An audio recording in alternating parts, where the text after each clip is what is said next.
western coast of these United States. Today is, let's check the calendar. We're playing a little bit of not just Dungeons, not just Dragons. We are playing Dungeons and Dragons, and it's advanced. It says so right on the tin.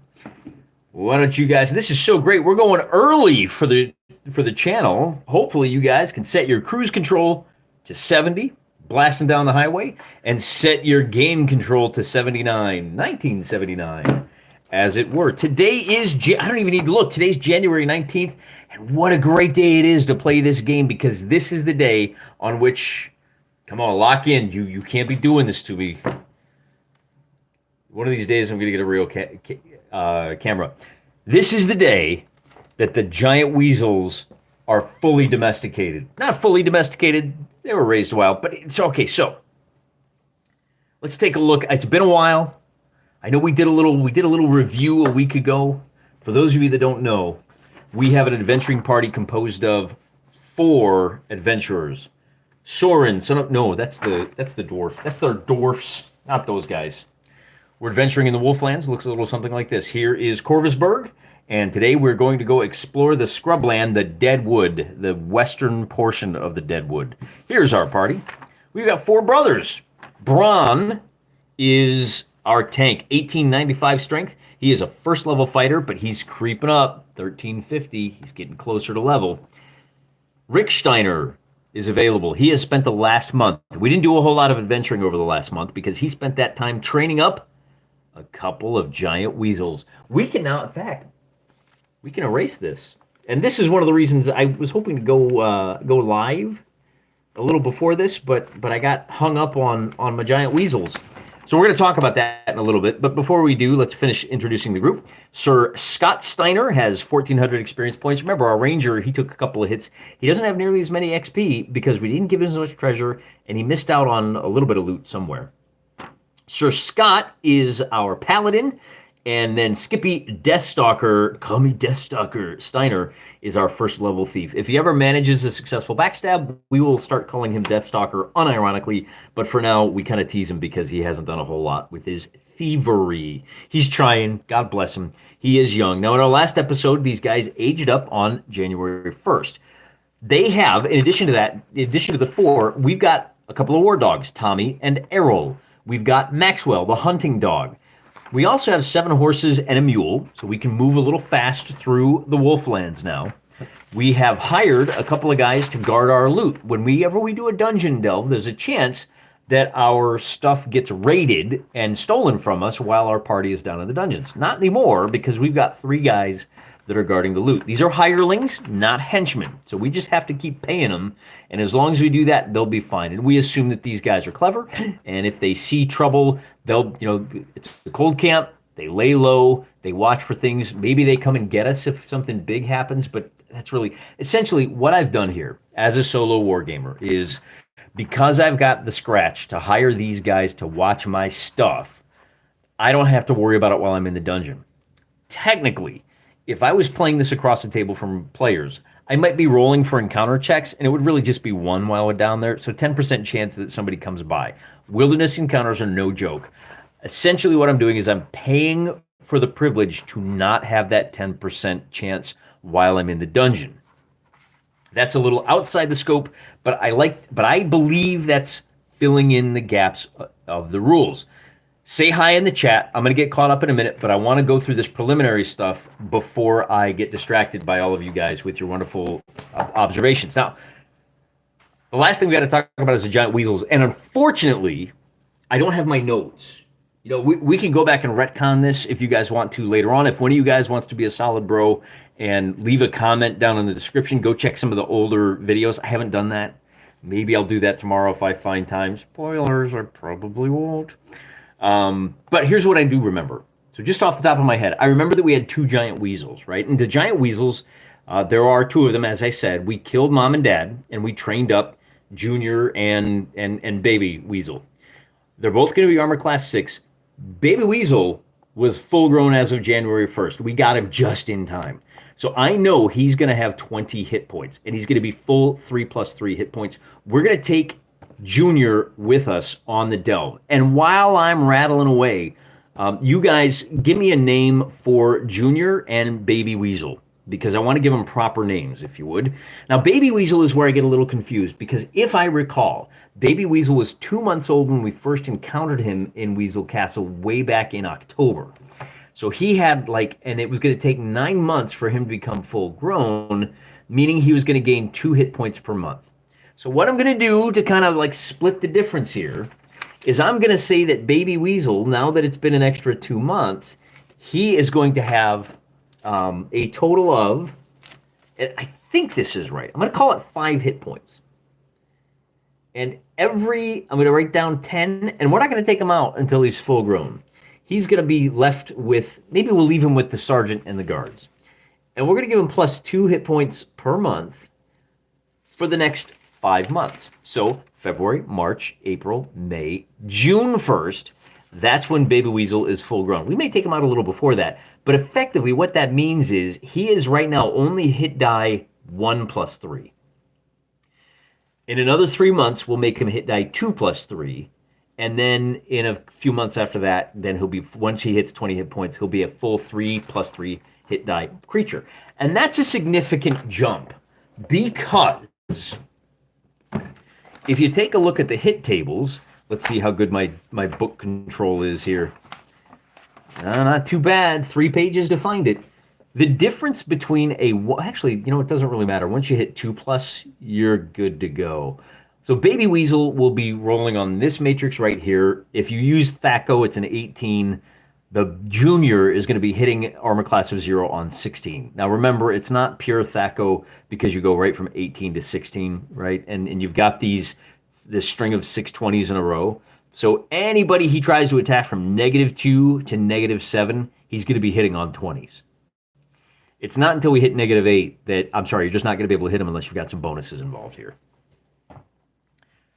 So that's not going to happen. What did I say? February? That's when we'll finally move from the 1. Oh, no, 1 plus. So until he's full grown, so it's going to be another 5 months before he moves up to this increase, which is fine, right? We've got resources that we've invested in. Now, some people will think you're crazy. Wait, 5 months from now? You're planning for your campaign 5 months from now? In modern iterations of D&D, they do not give you an incentive to plan that far out in advance. Or they just go, what time out? I just want adventure for 5. We roll here. We map our calendar to a world calendar. And that means, and I know we're giving up some control, but what we get in return is just chef's kiss, because we have an incentive to keep playing this campaign for the next 5 months when our little helper weasel levels up as well. See how that works? That's great, isn't it?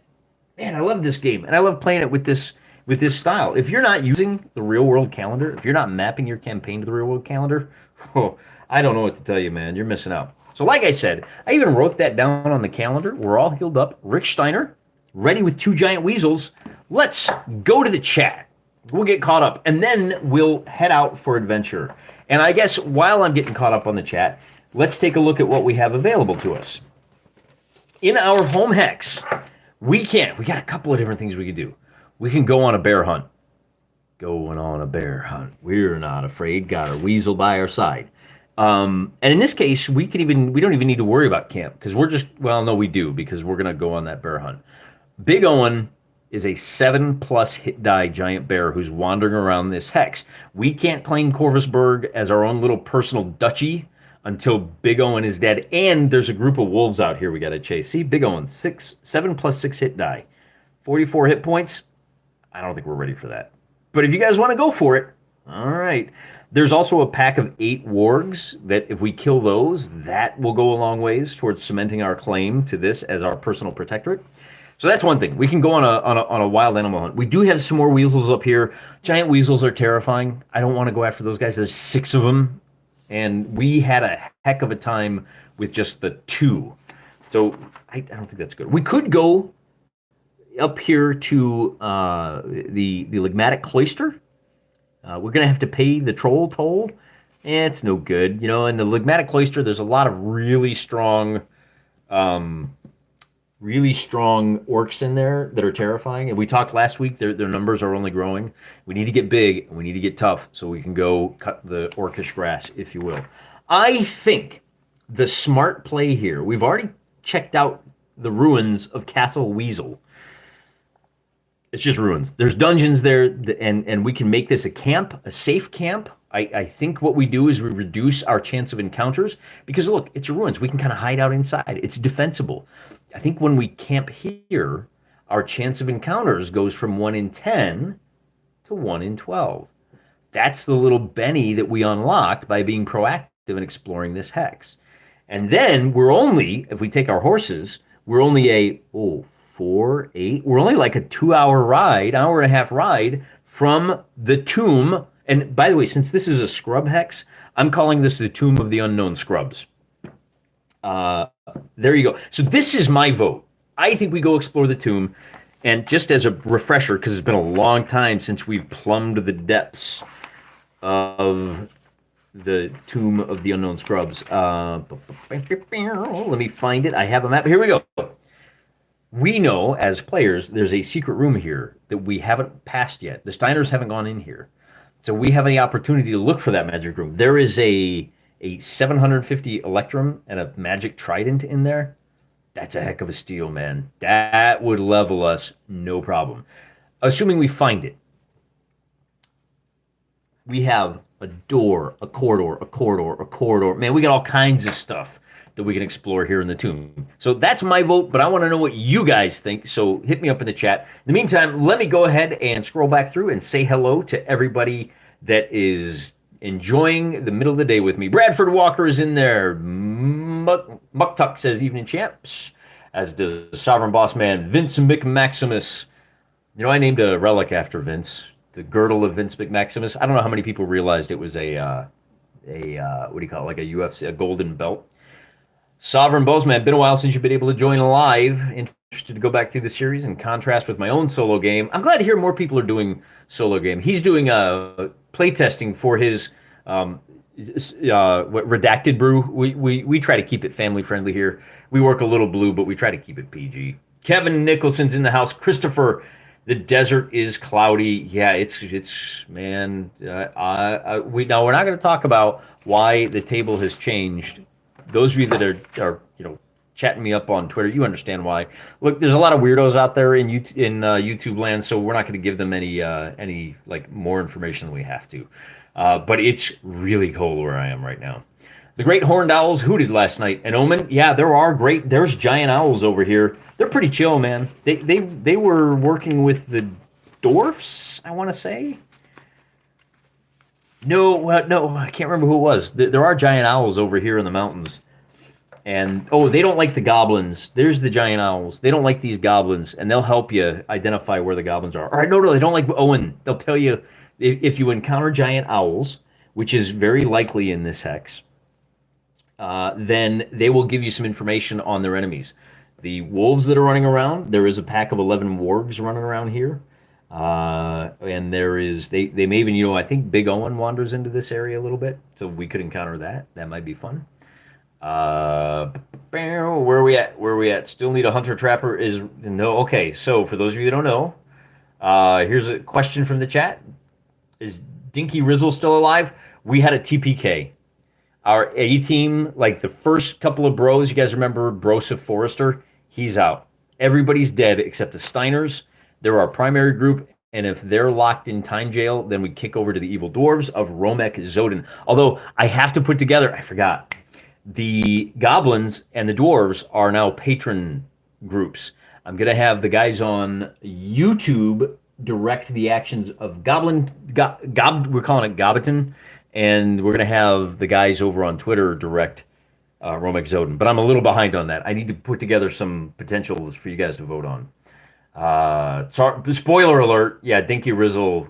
I can tell you what he died of, because I have here we go. Broseph Forster and John Eric died back in August. Where's Dinky? Jeff Capes.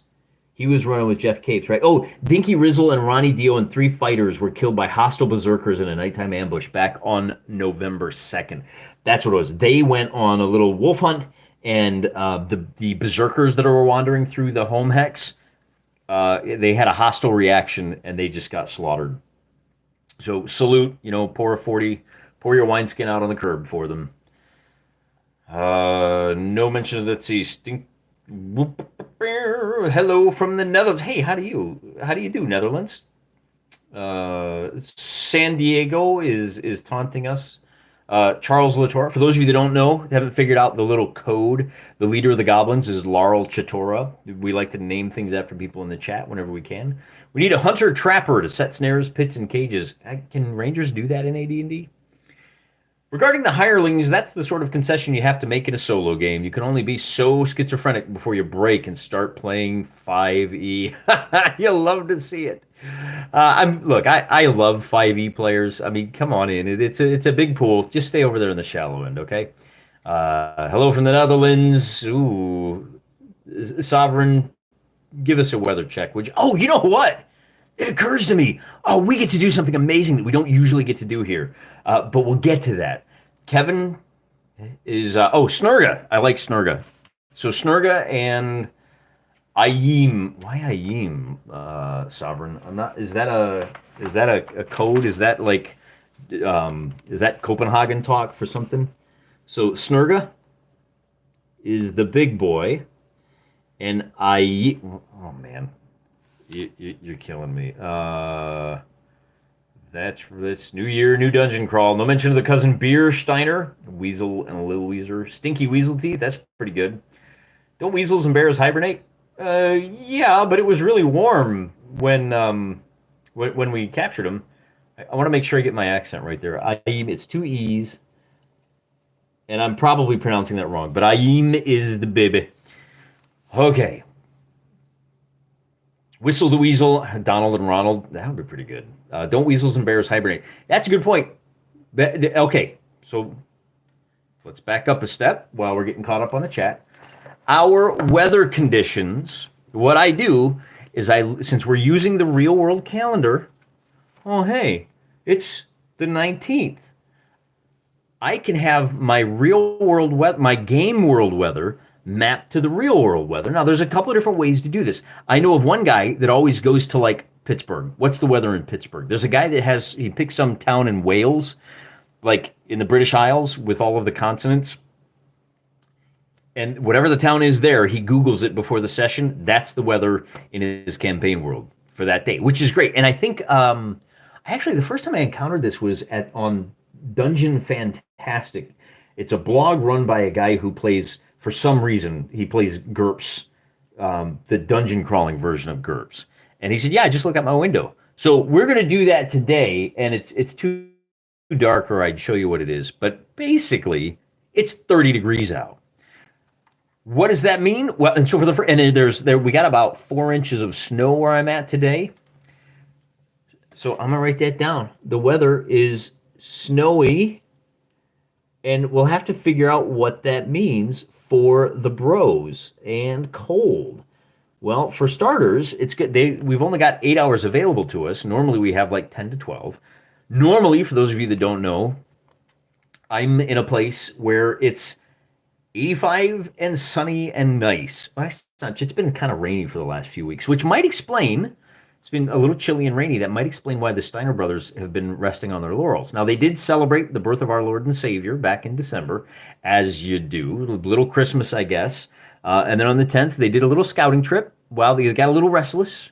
And, there's an ebb and flow. There's seasons to our lives. There's seasons to their lives. And now they're ready to get back to work. And, of course, they picked the worst storm of the year, which may benefit them, right? So we got to remember that it's snowing as we go out into the wilds.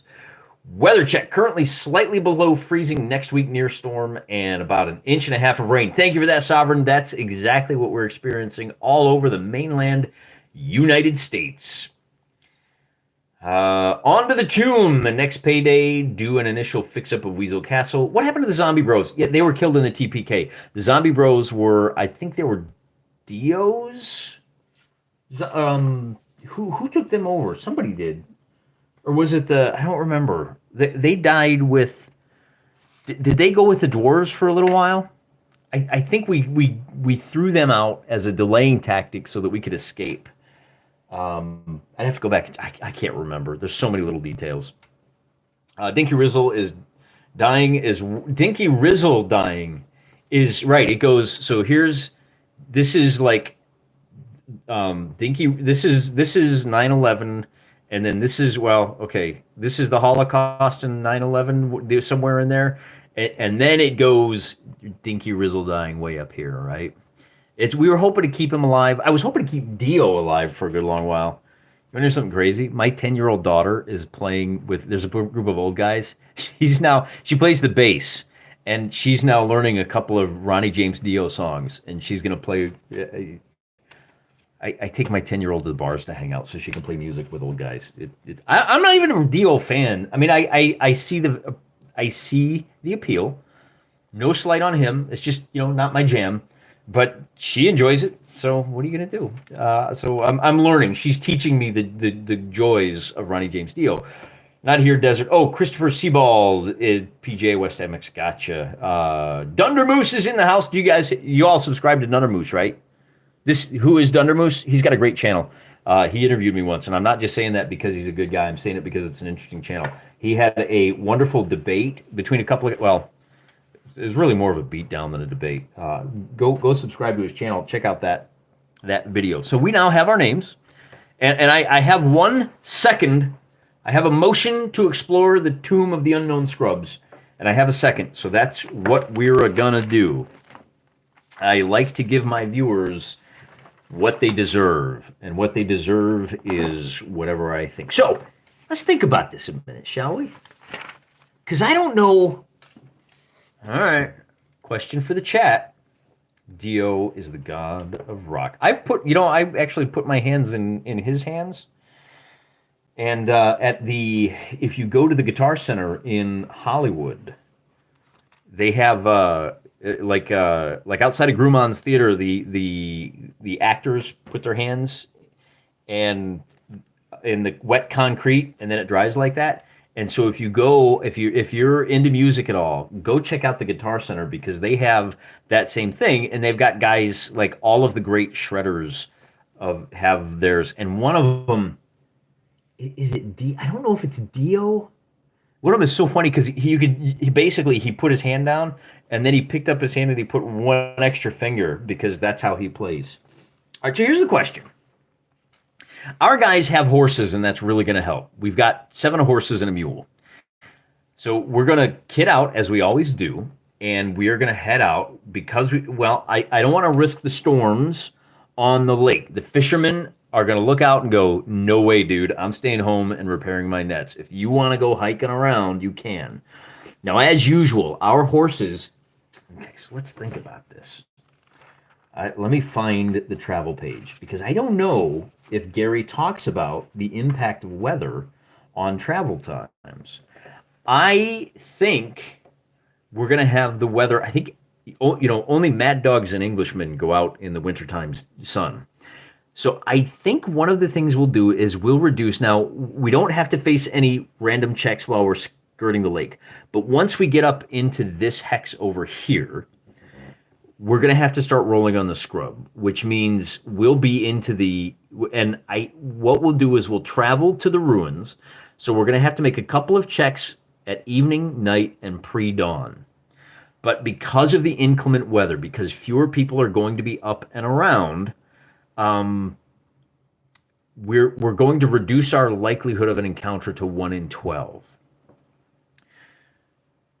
Again, if anybody has an objection to that, if you understand, if there's somewhere in here where weather effects are applied, let me know. Likewise, because it's snowing, we're going to treat.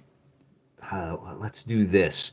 Any encounter distance as though it was a marsh, right? Not only are we in the scrub, where our encounter distance might count 3s as 2s and 4s as 3s, -1 and 2 3s. We're going to do that for the 2s as well.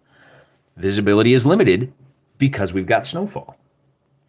Our chance of becoming lost would go up as well, because we're in the not blinding snow, but because you've got limited visibility. In scrubland, you normally have a 3 in 10. I would make that a 4 in 10. But we're traveling a known route. We basically pulled the map off of, and I think at the time we said, oh, well, our guys still have to explore all this, but whatever. I don't want to waste time exploring hexes we've already explored. So let's just say that our Steiner brothers inherited the map that Aragoon produced. They know where they're going. We're not going to have a chance of getting lost today. We can follow the lake to Black Beach, and then it's just head northwest to the castle, and we just have to get through these hills where we ran from an orc patrol, right? So I guess that's the other thing.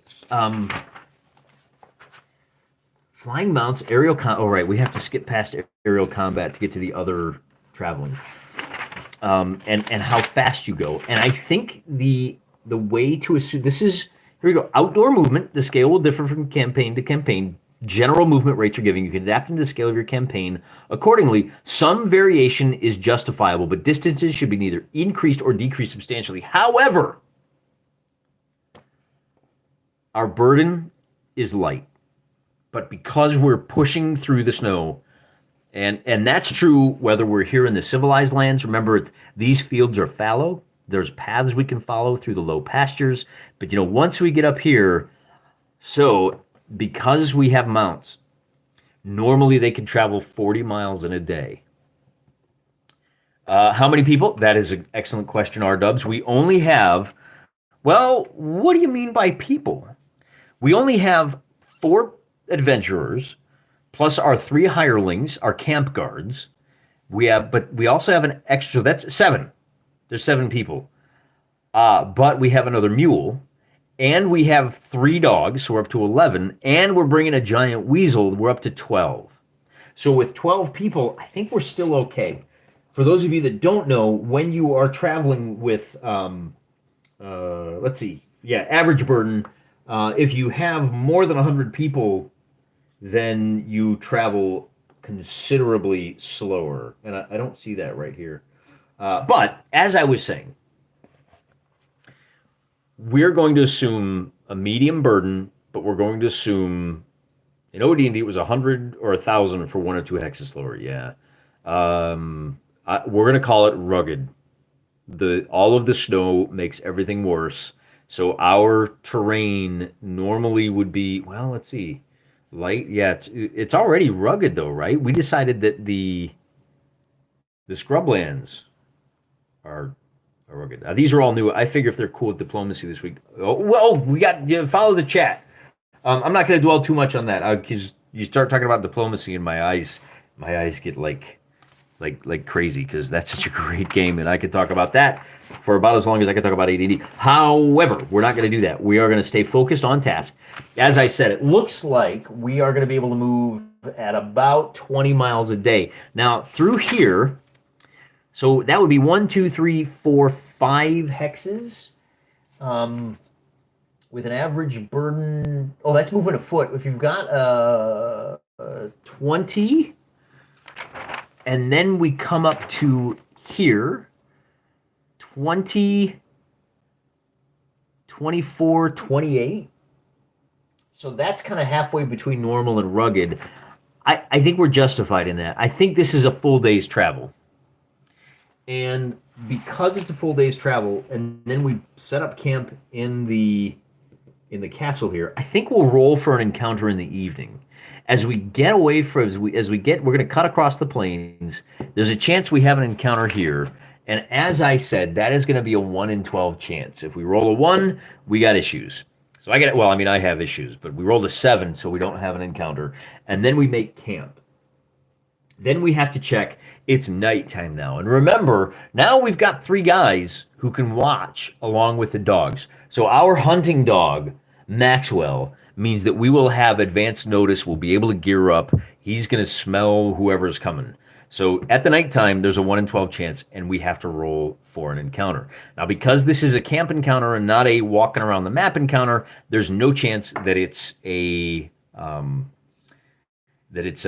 settlement of any kind. So That means we turn to now, and on this map, what do we have? We have giant. We had giant toads once before, but I screwed up. We need to check on this chart right here. We're gonna roll 2d6, and on a 2, we go to the DMG, and on a 6, we have a fun little encounter list down here, and on a anything else, we'll just check and see what we encounter. So with a result of an 8, wolves. Okay, we have not encountered wolves here yet. So I'm going to add this to our list. And with 3, we're now going to have to make a hex-specific encounter because we've already encountered giant toads, orcs, and wolves. These are most likely. So the wolves are hungry, and they come sniffing around. We heard them howling in the distance. They got closer and closer and closer. Wouldn't you know it, I'm only 1 page away from wolves. Oh, am I? No, I'm not. I'm on wolves. Look at that. Oh, the gods are smiling upon us. Karma is catching up to us. I think giving up pushing little old ladies in front of buses, that was my New Year's resolution. It's paying off already because let the good times roll. So we will pull this out. Now, I was doing a little bit of research on wolves. Actually, my daughter was for school. And it turns out wolves, they did a study on how like wolves operate, and each wolf pack has its own little territory. And like they put trackers on wolves in Yellowstone National Park, and they really stick to their own territory, which means whichever pack, and the territories, get this. You want to know how big each of their territories was? It was about this big. It was about 25 to 30 miles across, and they didn't really wander outside of their own territory. That's part of what they're howling for, right? You guys stay in your backyard, we'll stay in our backyard. So now we've discovered which wolves live here. And the first thing we have to decide is, like I said, look at that, it's wolves, common wolves, 2 to 10. Oh, I don't like the sound of that. Come on, low money, 6 wolves. I like that. So this pack is a fairly small. There are 6 wolves, and they each have 2+2 hit dice. Do I have a D18? I do not. Okay. So I got to roll 2d2 6 times, and we're going to have 8. We're going to have one with 17 hit points. I don't like him. We're going to have one with 12 hit points. He's okay, I guess. 4 and an 8 is 14. So this is a small pack. 8 and 5, it's 15 hit points, but 8 and 3 is 11, that's 13, so 1, 2, 3, 4, 5, and then this last one is going to be 13 hit points. So they're all big boys. And we have an opportunity. This is why we waited for Ranger Rick to come with us, guys. Rick Steiner is a ranger, and he has a 1 in 3 chance of surprising these wolves and avoiding the encounter altogether. So 1, 2, 3, we get surprise, and I don't need to do anything else because we avoid it. We're able to put the fire out. We're able to keep the, maybe distract them with the hunting dogs, lead them away. The encounter doesn't even happen. But I'm going to leave this note aside because once we're done here, I'm going to fill that out on the, not here. Here, I'm going to fill that out on the hex. And I think avoiding that is the smart play. These guys have a low armor class, but... oh, wait a minute. They always hunt in packs, and if hungry, they will not hesitate to follow and attack prey, always seeking to strike at an unguarded moment. Their howling is 50% likely, not a big deal. They love horse meat. If encountered in their lair, no, we won't be encountered in their lair, so that doesn't apply either. They're just regular wolves. They always seek to strike... But we were able to use our fieldcraft and lure them away, or just like, because I don't know that we have a cold camp, but we were able to warn and scare them off. We got surprised. Maybe they didn't realize we were there, and our guys woke up and we got fiery brands out of the fire, and we were able to show them that we have greater numbers. You attack us, you going to die. And that means we got through the night encounter without having to do battle. We don't want to fight that. Scrub, we now have to check for the pre-dawn hours. Do they come back again? And on a 6, they do not. Our next check is going to be in the morning. So our guys are up, and we're going to leave camp, and our heroes are going to, we're going to break camp, and we're going to move up here to the tomb. 4, 8. So as we're somewhere in here, and we can even, well, let's check first. Do we have an encounter? Yeah, don't forget to hit the like button. We don't have an encounter on the way. If we did, we could figure out how early in the morning that encounter happened, but we don't have to worry about that. So we are now at the tomb, and now we're back into delve mode. So let's turn our attention to Tomb of the Unknown Scrubs. That map I showed you a little earlier looks a little bit like this. And, by the way, I should point out, it is now the 20th. It is Saturday. Saturday. Oh, that would make a good song. No, that would never sell. I have good book control, but terrible notes control. I promise you, it's in here somewhere, guys. There we go. So, what do we have to do? Well, who all's coming in with us? We're going to leave our hunting dog. He's not built for this. So,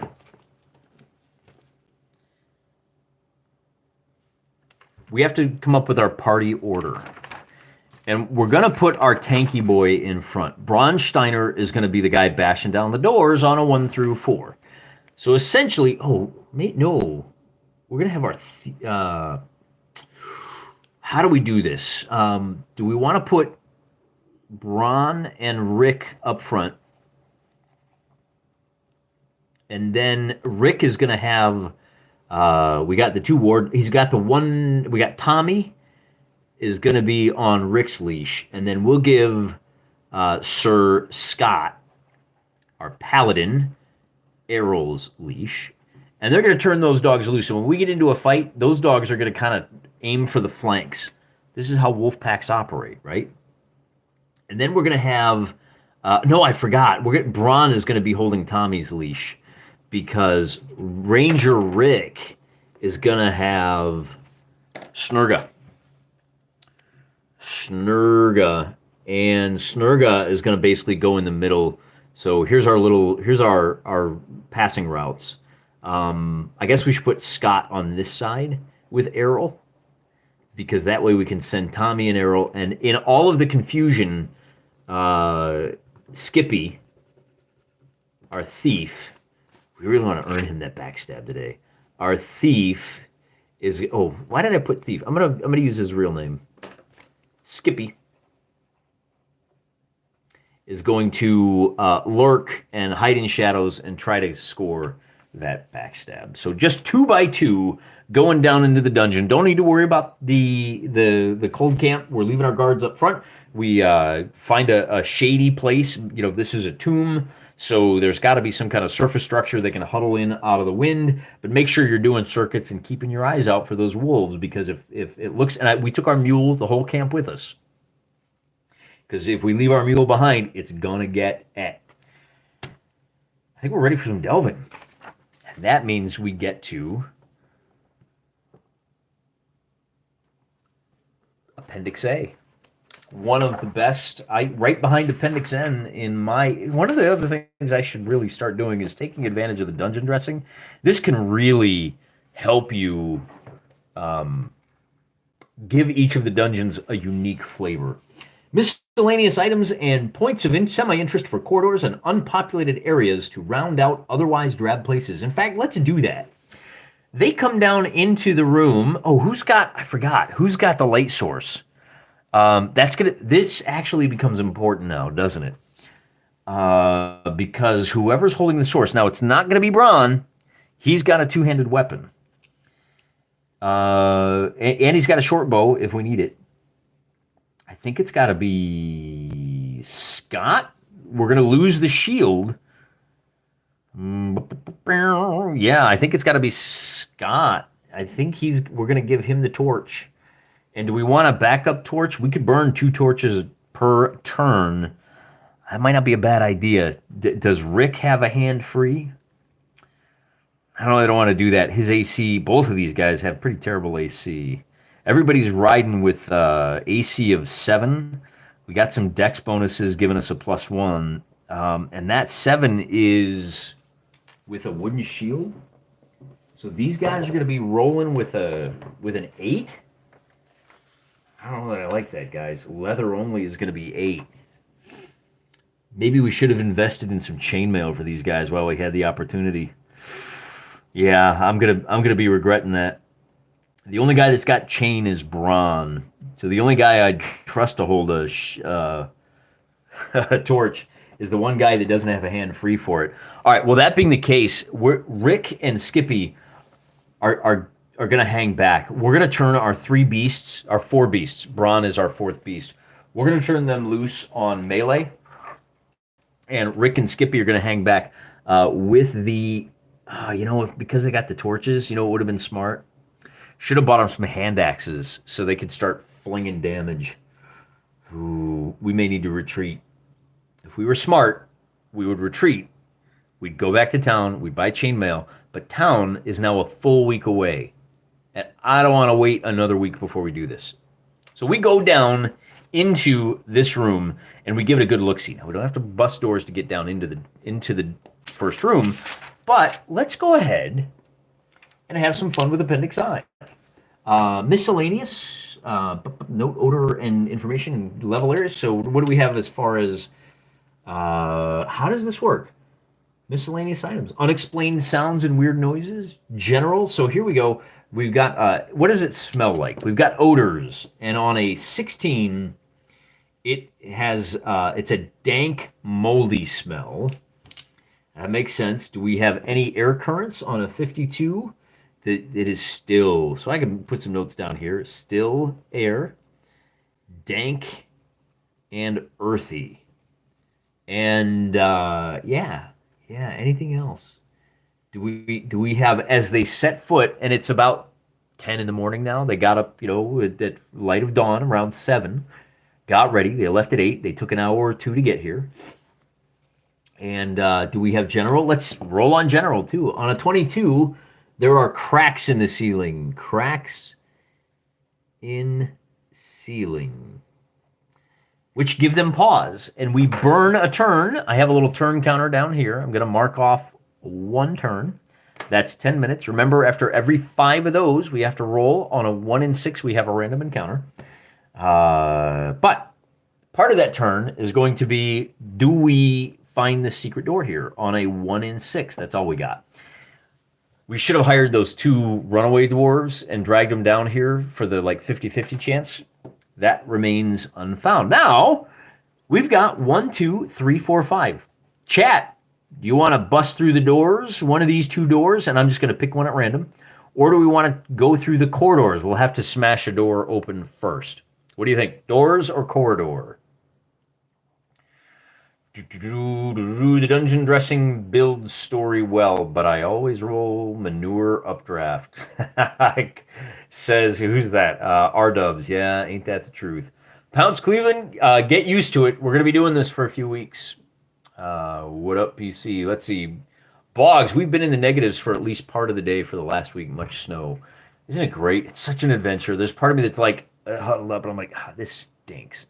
But there's another part of me, the greater part, is how great is this that we get to experience this chill weather? The challenge, city's water purification plant broke last weekend. Boggs had to boil water for 4 days.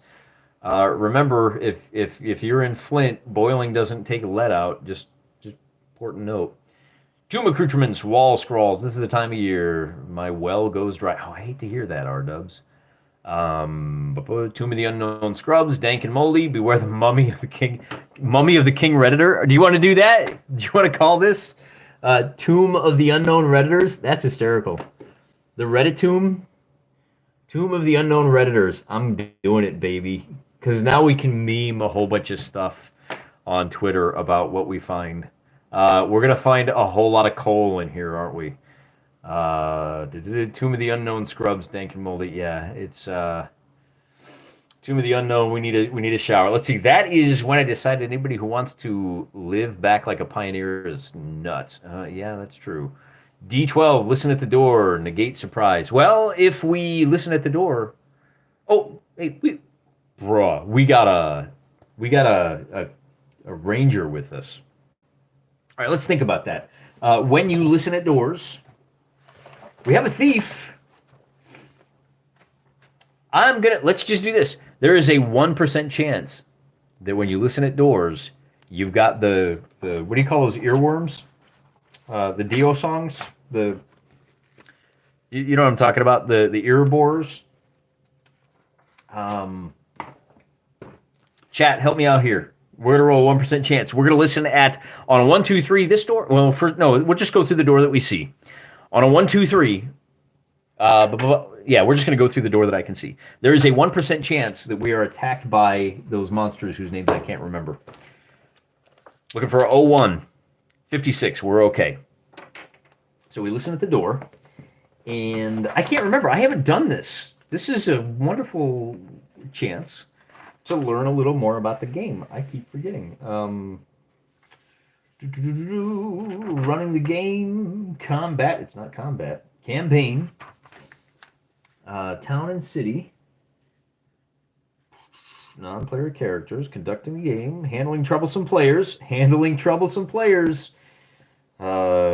of experience and ongoing campaign. Use of magic items treasure. What is it in the DMG or is it in the player's guide? Generation of ability scores. You know, the DMG, does it have an index? You guys got a page number for me on this? Listening at doors, there we go, 49. You'll love to see it. I have becoming lost, movement, what? Gary, you're killing me, bro. You're killing me. What did I do wrong here? See doors, listening at. Oh, that was lost I was looking at. Doors, listening at is on page 60, 97, 173, 27, 28. Thanks for that. Thanks, Gary. I just want to listen at the door. And 27, of course, let's check the bolded sections first, shall we? Doors, listening at. 60, 97. They put 60 first for a reason, didn't they? It doesn't take long. Because you got a human, we have 2 silent creatures will never be heard. In addition to the simple exercise. So the way this works in solo games is we're going to listen. And we have a 10% chance of hearing the noise. Because it's a human. Everybody quiet. So our thief on a 1, so we have a 10% chance. On a 1, there's no chance of being surprised by whatever's on the other side of that door. Okay. We listen, and Skippy says, good news, guys. There's nobody over there. It's silent as a tomb. Silent as a Redditor's inner monologue. Zing! That means we can bash open the door, and because we're down in the mythic underworld, we're going to let Braun, sword in hand, is going to bash in the door, followed immediately by Scott. And I've got both Scott and Rick holding a torch. So we'll actually follow immediately by Rick, and then Tommy and Snurga, and then Scott and Errol can pile in after. So on a 1 through 4, Braun, kablow, with the big 3, Braun bashes the door, and we go back to Appendix N. Now, by the way, did you see that? It took about 4 minutes to learn how listening at doors works. And now that we've done it once, we'll forget, and we'll go back and we'll read that a little more carefully in the downtime, and as we go, things will only get better. We're in a room, you can tell, because it has doors. So when you have a door, we have to roll on this chart here. Space beyond the door is, and there you go. We got a 50-50 chance to have another room. So we roll a d20. And I'm not going to show you up close this whole time, but as you see, we got a 19. And that means we have a chamber. Now, a chamber only has exits that are passageways, not doors. We go to table 5, and we have to roll on this chart to see how big it is. With a result of a 10, our chamber is going to be rectangular, 20 by 30. And it's gonna have to. Now we could bring it up like this, and you get to choose how to squeeze it in. We could also put it horizontal. So right now I've got it in portrait form. We could go horizontal, and maybe this door connects up. Maybe it doesn't. You don't know. But as soon as you decide that, you've constrained, and I'm going to go ahead and just for giggles, I'm going to declare that we're going horizontal, not vertical. For that very reason, we may be able to connect this back up. A lot of rooms and chambers, but this is a chamber, so we have to figure out how many exits it has. It is up to 600. Oh, well, first let's roll that d20. With a result of a 7, up to 600 means we have 3 exits. Now, we came through, I think, one of those. This is one of the things I've never really been able to understand. I think we came through the entrance, meaning there are 4 ways out. And we have to figure out which location those are on. So we roll a d4 3 times. And with a 13, 13, and let's try that one more time. And a 1, there's 1 on the opposite wall and 2 on the right wall. So it didn't quite work out that well. So we've got 2 on the right wall. And then because they're passages, I can already determine which direction they go. The one here on the north is going to go straight ahead. And so to give ourselves a little bit of room, we're going to put it right here. And then this is a wall. And we have 2 passageways, which will leave. And I'm going to roll, and here's what I'm going to do. I'm going to roll twice. One of them goes straight ahead. And with a 3, the other one goes straight ahead. So, wow, this is interesting. They could have gone diagonally, and that's why I rolled twice, because then if I get like diagonal in opposite directions, it's pretty clear they go, like this and not crossing, right? Or if one is going that way, then I would know, and the other one was going diagonally down, I would know the one going diagonally down must be here on the bottom side. But as it happens, each of these corridors is going to run for 30 feet out like that. And then we just do the 30 feet like so. Because this is a chamber, the exits lead to passages. And so a little weird, little nonsensical, but whoever built this tomb, well, it is the tomb of the Redditors, right? So there's really no rhyme or reason to how they think about things. I told you guys this is going to be great for memeology, didn't I? All right. Where are we at? We've done exits, directions, locations. So, what's in the chamber? And one of the things I like to do is to make it really clear that this is a chamber, not just a 20-foot corridor. I put little archways. We are using the standard dungeon-sized corridors. I think they're like 16 feet high, and these doors are like 5 feet across. They're pretty big doors, to be honest with you. Well, you've got a 10 by 10. Oh, direction. Let's see. Direction. Exit direction. The exit will be appropriate to the circumstances. We use the direction before the slash in preference to the other. Okay, that doesn't matter. I default to 10-foot corridors, but I guess technically we should be rolling on the passage width. Exits. We have this chart over here, whether it's a 10, 20, 30, or 5-foot. But I default to 10s in a situation like this. Where are we at? This is the big one, baby. So we've bashed in the door. We have an opportunity to surprise who's ever in there, but we may be surprised ourselves. So let's just roll. And on a 4, it's empty. Ta-da! Okay, no problem. E4 empty. And we can roll. What's Appendix I? What do we got? Is there any like random stuff in there? On a 58. We have book control. I already talked about that. On a 58, we have a helmet, badly dented. It's so badly dented that it's useless to us. It's just junk. But maybe there's some old skeletons and bones in there. It's the helmet of the crater brain. You guys, this is why we go with themes, isn't it? Because you could just kind of play with that. Yeah, there was a treasure chest. Let's see. Check for secret doors in the chamber. Corridor size, I always forget that one. So for solo play, I don't check for secret doors except when we have the asterisk here in the table. where it says 0 exits. Check for secret doors. So that means we'll never have. Oh, wait a minute. Does it? Does it? Does it mean you'll never have doors and secret doors? We could. By the way, that little checking out the room is our second turn. So now we got 3 corridors. We want to go up or do we go to the left? Sound out in the chat. Which way do you want to explore? That's badly dented. There's the fedora. Yeah, so empty. There's a metal fedora in there. You guys know. You're my people. You're my boys. I love it. Facebook Dice Tales says up. Dice Tales, you got it. We're going up. How fast are we moving? Our movement rate is 9 inches or 90 feet because of brawn.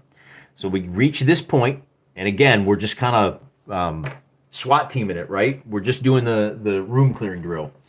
Now we're in a corridor, so we have to roll on our periodic check, which is a little hard. It's up here. It's up here, and it's a fun one. There's all kinds of good stuff. That is going to be a D20, and on a result of a 10, we have a side passage. Check again in 30 feet, but we have to roll for the direction. And on a 1, it turns to the left 90 degrees. The tomb of the Redditors turns left 90 degrees, and it goes another 30 feet to the left. And then we go an additional, oh, wait a minute. How wide is it? 14 is, ooh, it's a wide one. It's 20 feet. And so that's going to be that far, and then we go 30 feet past that. And the original corridor keeps on at 10 feet. And we are going to, so this is a corridor, and exploring this length of corridor, making sure we're not springing any traps, moving cautiously. We can move 90 feet or for every periodic check. So we are at turn number 3. We will continue north, and we will see what is down this corridor. 12, the passage turns. Check on width table. So first we roll to see what direction it turns. And on a 6, it turns to the left 90 degrees. And on a 19, it is a special passage. And we roll, so for that, we have this special passage up here. I rolled a 3. It is 40 feet wide with columns down the center. So 10, 20, 30, 40 feet wide. And it goes a minimum of 30 feet past so some kind of ceremonial, and every 10 feet there is a large column. The ceiling height here, I think the ceiling height here is like 12 to 16, and here it's like 16 to 20. So 20 feet high is really big. I don't know why. Do we want to explore the big corridor, fellas? Our light barely reaches the sides of the corridors, and we can't see very far. Rolling on that table is another 10 minutes. So if we follow this corridor down, I think that's the smart play. Let's go. I don't like leaving all these passages behind us. Too much potential for we want to keep our 6 clear. If we need to rush out of here and we have a random encounter on the way there, we could be in trouble. So I like to stay near the entrance if we can. What do you guys think? Talk to me in the chat. Mythic Underworld Dundermoose. It's cursed. Let's see. Is the fedora a red hat or just a fedora core? -1 to charisma. Mr. Blue says, stick to the left wall. It's cursed. It's beneficial. Clerical magic doesn't work when wearing it because you no longer believe it's real. This is how we do, fellas. This is how we do. Big corridor. We're going to go back and just stay. We'll stick to the left wall. Call it in the chat. First to shout it out. That's what we're doing.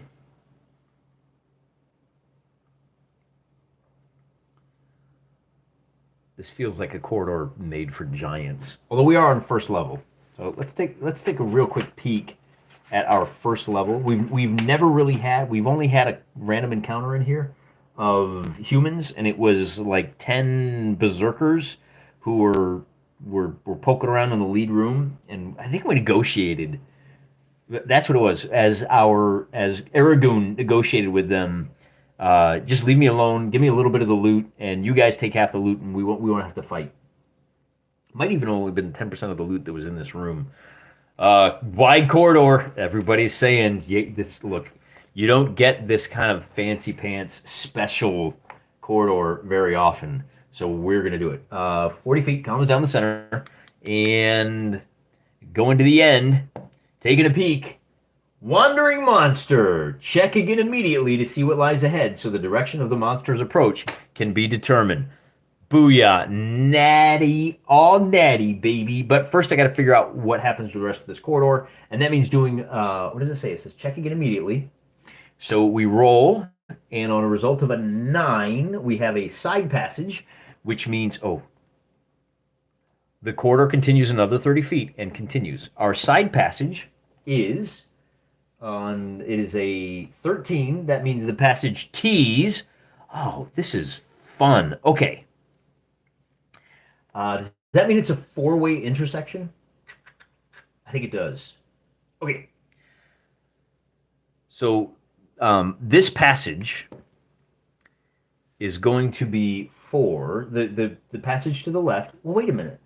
Now I'm a little confused. We have a side passage, check again in 30 feet. But our side passage was a T. So I think that means that we're at the end and looking. So this passage to the left, because we got a 4, that means the side passage. Oh, I just need to check for passage width. So that's going to be 10 feet, like so, 10, 20, 30. So that's going to meet up with this corridor. And then this corridor up here is going to be another, what is that? Another special passage. Hey, look at that. And on a 15, it's 10 feet wide with a stream. And double asterisk. Streams bisect the passage. So it's 10 feet wide. So this one goes like this. And the stream bisects. They will be bridged 75% of the time on a 1 through 15. So they are bridged. And an obstacle 25% of the time. So this corridor is going to go about 30 feet. And there's a little stream that comes through like this. And we'll have it come in from there. And so I'm just going to write stream. And I'm going to arbitrarily decide that stream flows down and to the left. All right? That might explain the musty smell. But as we reach the center of this corridor, stream, go fishing, whatever the monster is, it'll be great to meme. Yeah, it's the Reddit monster. Okay. Now, we have...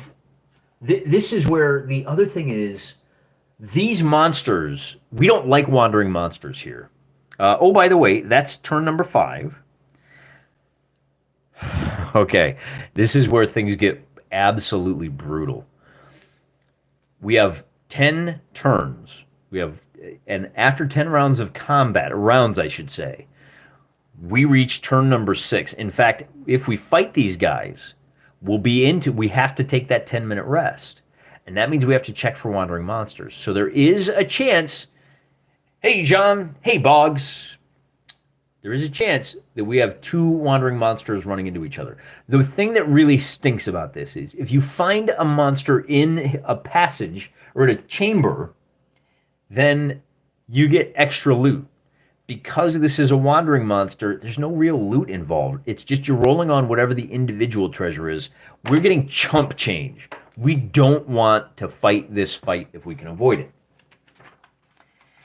With all of that said, the first thing we got to do is figure out what are we fighting. And I'm going to use this little index card here to help me remember.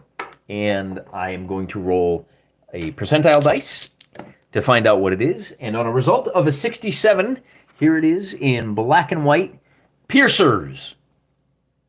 1 to 3. We are, hold that thought. 67 is the result. But before you check on table 1, you have to check on this table. On a 1 through 16, yep, Mr. Blue, he's got my back. That's why I love you guys.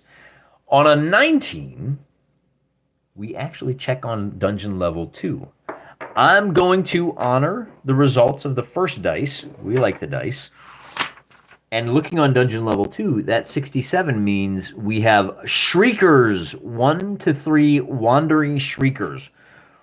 We'll do the old Scooby Doo, which is also the jihadis. I never noticed that before. Most of the ghosts in Scooby Doo screamed it with the jihadi yell. I couldn't ask for a better result. Now, the downside is we will never be able to surprise anyone. And I don't think, well, yeah, as soon as our light hits them, they're going to start a wailing. And I'm going to turn this over, and I'm going to write down piercers. On dungeon level 2, there are how many of those? Dungeon level 2, 67 shriekers, 1 to 3 of them. So there are 2 shriekers right here. I guess as soon as we round the corner, there's a shrieker and a shrieker. And I'm just going to write down shriekers. Because it's a corridor, not a passage. That was one of our big halls, wasn't it? There was treasure guarded by shriekers. That's what you want to see. I'm sorry, Tomb of Redditor's joke for the shriekers. I guess these must have thought we were wearing MAGA hats. They were triggered. I'm looking forward to the next round of memes, to be honest with you. So 2 piercers. There are 2 shriekers. They have 3 hit dice. So 6, 6, and 7. That was close. So 19 hit points. And 1, 5, and 7 is 13 hit points. They're normally quiet, mindless fungus, which are ambulatory. They live in dark places under the ground. These are funguses that yell at you. Light within 30 feet or movement within 10 will cause them to emit a piercing shriek, which lasts for 1 to 3 melee rounds. This noise has a 50% chance of attracting wandering monsters each round thereafter. Purple worms and shambling mounds greatly prize shriekers as food. Well, we have not subdued a shambling mound. We haven't spent a month training it, so that doesn't do us any good. Here's where things get a little weird. With an armor class of 7, we are going to dive in and we're just going to start wailing on these guys. They don't have any attacks, but we have to figure out how many rounds it takes us to kill these things, because they're going to continue screaming, and the way we've done this, it's a 50% chance each round. Okay, they're going to shriek for 1 to 3 rounds. If we kill them, then we only have to check for wandering monsters 1 time in that 3 rounds. If it takes us a 4th round, they're going to scream again, and we have to check again. They will keep summoning monsters. At least, or alternatively, we could run away. But we still have that first chance. The 50% chance of attacking each round thereafter. Let's see, we'll cause them to emit 50% chance. I guess, yeah. So that's the way I do this to justify the fact that we're gonna net some experience points for this. So Bronn steps up. These are medium creatures. And so just like I said, we're practicing our room clearing. Bronn, Rick, and Scott. Now, you can't backstab mushrooms. So we're going to have 3 guys that are each going to get an attack. And because they're all rolling on that first fighter level against an armor class of 7, they're all going to be hitting on 13s is the base to hit. Bronn has a +2, and this is because of their leathery exterior or hitting them hitting them where it counts. Bronn has a +2, so he hits on an 11 or higher. And that was kind of cocked. Let me re-roll that. All right, so Bronn misses, and Rick has no bonuses. He hits on a 13. And he is going to do, with his longsword, D8, and we're going to go after the small one first. D8 plus 3 points of damage, plus 1. So this one is down to 10 hit points. And then Sir Scott steps up with his footman flail. He's got just plus 1 to damage again. Do we want to use the flail or the longsword? +1 damage. We're using the flail. We're going to bash it. And what did I say? 13 to hit. Armor class is 7. We need a 13. And so Scott misses, and Skippy says, all right, you goofs. My turn. Skippy hits. He gets +1 damage. He's using a long sword, and so he's going to do 4 points of damage. Does that count as a backstab? No, it does not. The good news is we do have 3 more attacks. 2 of those are our war dogs, who have, you know, you can write down. I think they have, don't war dogs, aren't they 2 hit die creatures? You know, just because you wrote it down, that doesn't mean much. Dinosaurs, let's check the doggos one more time. Elemental, they're between the dinosaurs and the dragons, which is a good place to be. They're actually 2+2. So as a 2+2 creature, they are going to be hitting armor class of 7 on a 9. So 2 rolls looking for 9s, 1 hit and 1 miss.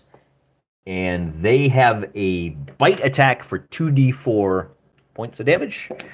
This, of course, is divided by 2, so that's 2 and 3. So 5 points of damage takes this one down to 1. And then our weasel is going to attack with a 3. He misses. So that's turn number 1. Now we move on to turn number 2. And Braun is going to step up, and he's going to miss, as always. Rick is going to miss. Scotty is going to hit, and Skippy is also going to hit. So that's going to be 2d7 +1 on the first one, and it dies. So Scotty knocks that one down. Skippy says, I'm doing more damage than the frontline fighters. He hits for, why did I roll that? He should be doing d8 points of damage. He does 8 points of damage to this first one. Man, he's carving it up today, guys. This is great. Miss for the dog, and our woozle is going to hit with a 20.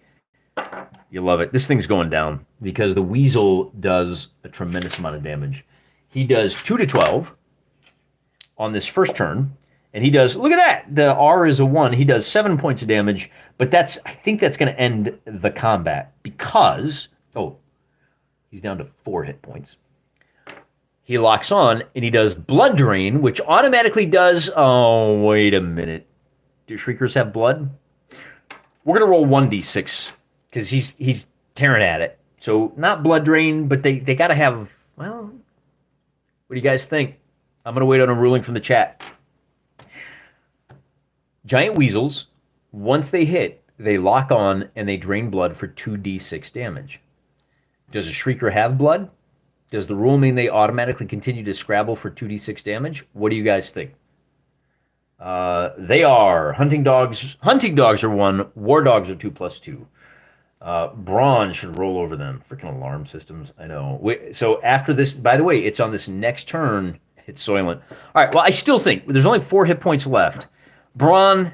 I don't know that Brawn has landed a hit yet. That's what we were looking for. With this +2 to hit, he finally gets a whack with his 2-handed sword for d10 damage.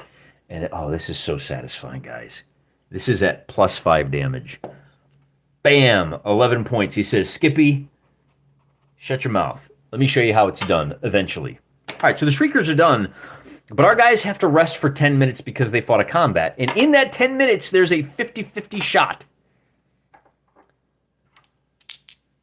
0 to 50. Let's see, there'll be 01 to 50. Wandering monster check. Or 34. Yeah, so monsters immediately appear. So we're into that 4th round. Just as we finish carving up the Shriekers. And that's a good thing, because they're not shrieking anymore. We don't have to check that 50-50 again. We have to roll to see who they summoned. And I'm going to do the same process. Now, it doesn't say to do this, but I'm going to roll to see which chart I check for. So on a 1 to 16, I roll on the level 1. I get a 12. We roll on, look up bleeding tooth fungus. Shriekers are, let's see, mindless fungus, which are ambulatory. Shriekers are normally quiet, mindless fungus, which are ambulatory. Which dungeon are we in again? They live in dank places in their mom's basement. Which dungeon are we in again? Light within 30 feet, or movement within 10. This is the gift that keeps on giving, guys. You guys are the best. Which lasts for 1 to 3 melee rounds. This noise has purple one. Let's see. Yeah, it doesn't say whether they have blood or not. They don't. They're fungus. Only very rare fungus have it. So we got to roll on the first level. And again, It's a wandering monster. Hey, we got a few experience points. We'll take it. That's going to be enough experience to level Skippy, by the way. Of course, we still need to come up with 600 gold to be able to afford the training. But be that as it may, more wandering monsters. This time we roll a 17, and on dungeon level 1, that means we have 4 to 14 dwarfs. Bro, are you for real? Are you telling me that we've got dwarfs here? We've got dwarves of Romex Zoden that are exploring all of these dungeons. Now, we know these dwarves are evil. So first things first, it's going to be 4 to 14. That means 2d6 plus 2. And we're going to encounter 9 dwarves. These and these guys are from Romex Zoden. So whatever happens here, if we kill these guys, we're going to reduce the numbers in Boggs says oracular power of the dice. We are imbued by our creator with certain inalienable abilities, including the ability to find patterns where none exist. But there's a 2% chance of encountering dwarves on this dungeon level, and we hit it. Awesome. I love this. This is so great. So what did I say? There are 7 dwarfs, and I want to fight them. Now, we cannot surprise them, which is part of the problem, because they were summoned by the... Is it our PC dwarves? Okay, interesting question, Macho Mandoff. It's not. Our dwarves, we have already declared that they're, like, hunkered down and hiding. So this is... and it's not an NPC party. So this is just 9 random... Or 7... No. Did I say... Is it 9 dwarves or 7? What did I say? My dice show 7 now. So add the 2, and I think it's 9 dwarves, which makes sense. Now that puts us at a bit of a disadvantage because we've only got the 7 of our combatants. That's okay. We don't necessarily have to fight these guys, right? Now, we have a paladin, and we know these dwarves are evil. So, I said 7? I like 7 better. That makes this a very fair fight. 7 dwarves, 9, 7. What was the original? I can't go back and check. If there were 7 dwarves, then I think this is a fair fight. Me too, and the 7 dwarfs. All right. Elementals, dwarves. Yeah, this is going to be a problem. We got AC 4. Now, they're only hit die 1. And they are... Oh, you know what? They are evil, which means we are going to have a +1. Mining gold for the princess to snort. Not the Snow White thing. Snow White, W-I-G-H-T. Now, they're not surprised. We're not surprised. No one's surprised. Like, we expected somebody to show up when the shouting started. They heard the shouting and said, "Oh, I wonder what that's all about." We need to figure out what these guys are armed with. There's going to be 2 different groups of them. And the first group is going to be with a 74. That will be axe and hammer. So we're going to say 5 axe and hammer. And then the other batch is going to be with a 91. That would be hammer and pick. 4 hammer and pick. All right. The AC 4 is going to come into play when we compare armor class adjustments. But the big thing is Trekking Dwarfs of the Unknown Redditor. They have a, let's see, what do we got here? 60% likely to have tamed animals to serve as guards in their lairs, which we don't. Oh, we did roll for that. They're resistant to both magic and poison. I don't need to worry about that. What else do we got? Damage by weapon or D8. So I'm just going to do all damage as 1D8. But we'll use the axe and hammer and pick adjustments to armor class when they attack us.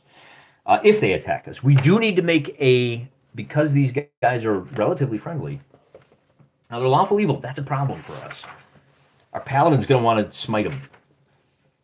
So somebody might have to hold these guys back. Situational modifiers. All right. We got to roll for initiative. And because these are intelligent, they're evil, that complicates things. Where is our melee? We got to go to our combat section and then flip back. So encounter reactions. But these are adjusted based on the treatments that were given on page 37 for racial preference, associated group. I don't think there is any for that. We're neutral on that score. We are 3 places removed. So I think that's a minus 30.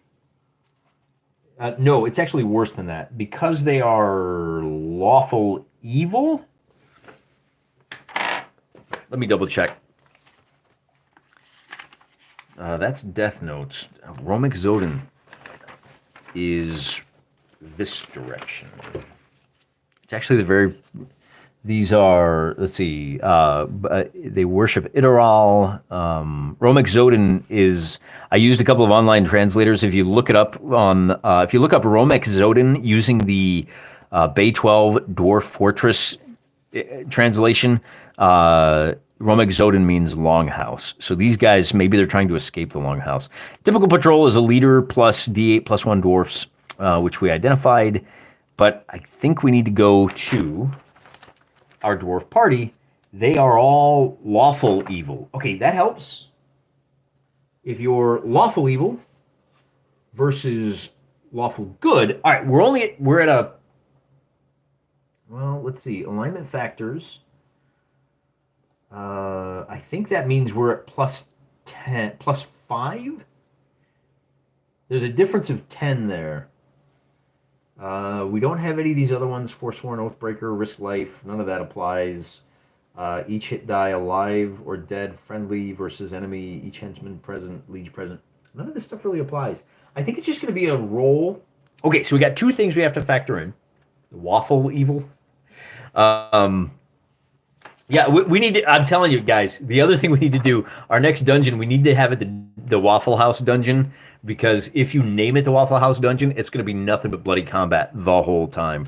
We're going to roll like tons of cavemen, guaranteed. So, after looking this up, I think because they're lawful evil versus us, we're going to have to hold back Sir Scotty and say, whoa, we're here on a mission, right? I know they're lawful evil. It's going to be plus 10%. What is our best charisma? Unfortunately, it's Scotty. So what's going to happen here is we don't get to take advantage of the Paladin's charisma for this one. We're going to make the encounter reaction with just a straight plus 10. Or, yeah, I think that's the way that works. Gloves of chair snaring. Yeah, that's right. Let's see. They're building tunnel networks to connect these dungeons to their doorway. That's a pretty long... Twerking Dwarfs of the Unknown. You guys are... Read the chat. You guys watching this later on. Right, so here's our adjusted die scores. We're going to adjust it by plus 10, which negates a huge amount. And with a result of a 25, even with a plus 10, hostile, immediate action. All right, we're fighting 9 dwarves. Since we're good guys, our initiative is going to be on the white die. Before I roll that, let me finish statting out these dwarfs. I have to roll D8 9 times. So 6, 8, 8. We'll go 6, 8, 8.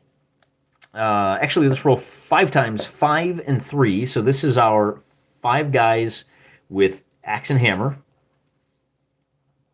And what we'll do is we'll look at which of these gives the better attack adjustment. They only get 1 attack, but they have the option of using either axe or hammer. And then here's our hammer and pick guys. We've got 4 of those. It's going to be 6, 6, 8, and 3. So 8, 6, 6, and 3.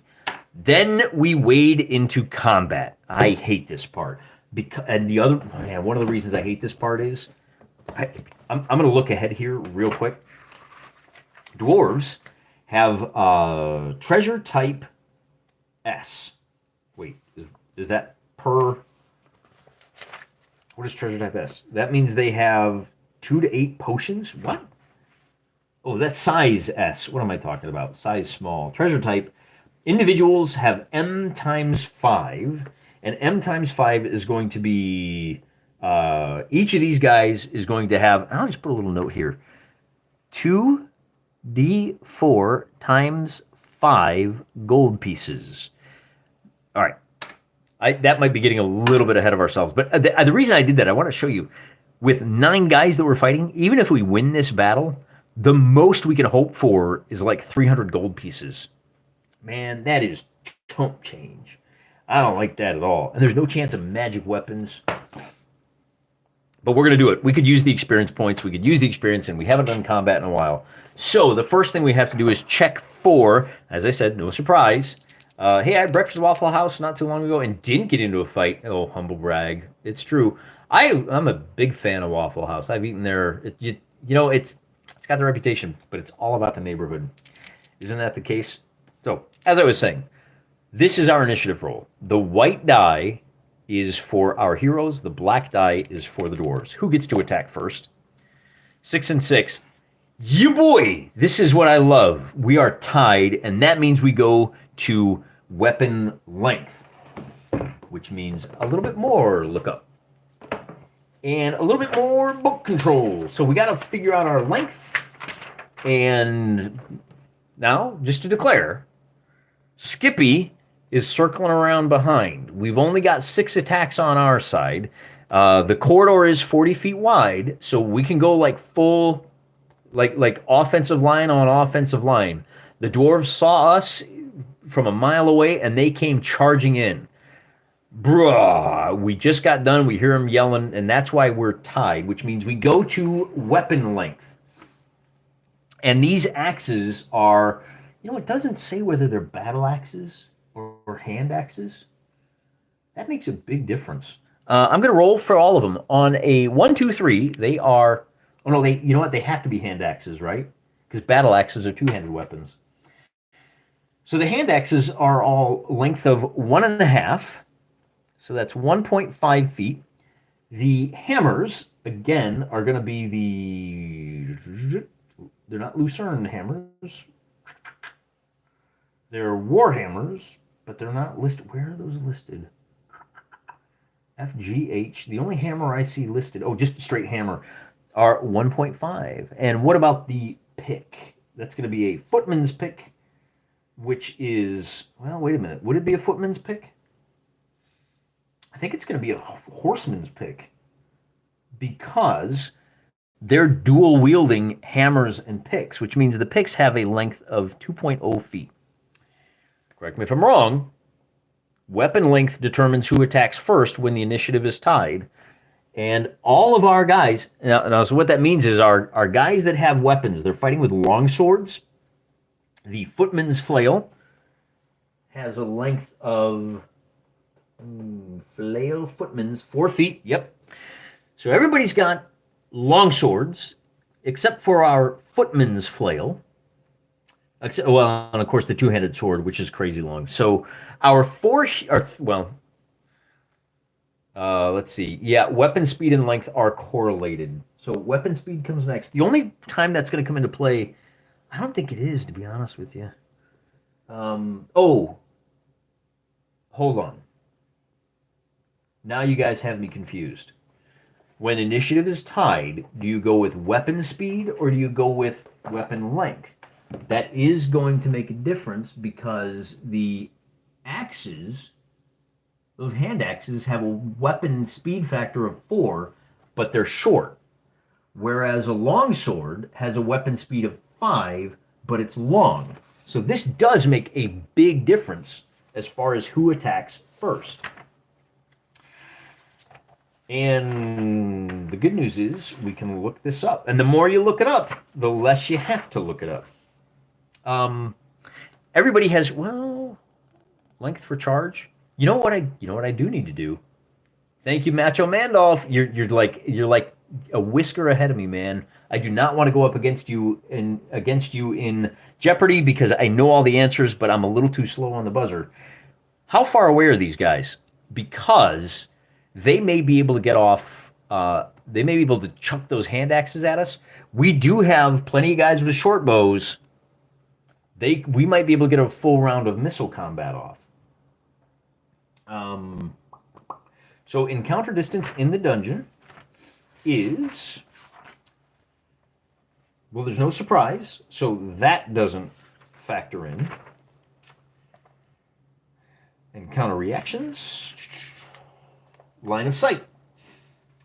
The distance will be d6 plus 4, subject to the following factors. Now, bear in mind, we already declared, and this is why it's important to make these declarations, we already declared that we were 25 feet. This corridor is basically 50 feet long. We were 25 feet down the corridor. We had just finished attacking these. So the furthest away these guys can be, they came from one of these two directions. 1, 2, 3, 4, 5, 6. 4, 5, 6. So they came from the south. They may have seen us poking along this corridor and decided to come up this way. Or, well, no, but they were maybe they were like, we don't know what's going on down here. All we know is they heard the screaming. It took them 3 rounds to get here. So they were probably like, if they move at 60 feet, they were 200 feet away, right? So they're somewhere down in the unmapped portion.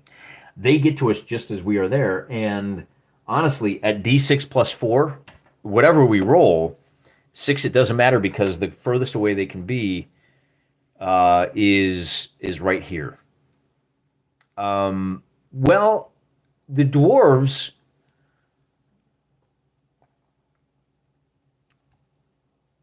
for those of you that are driving, let me just read the chat. This is a great question.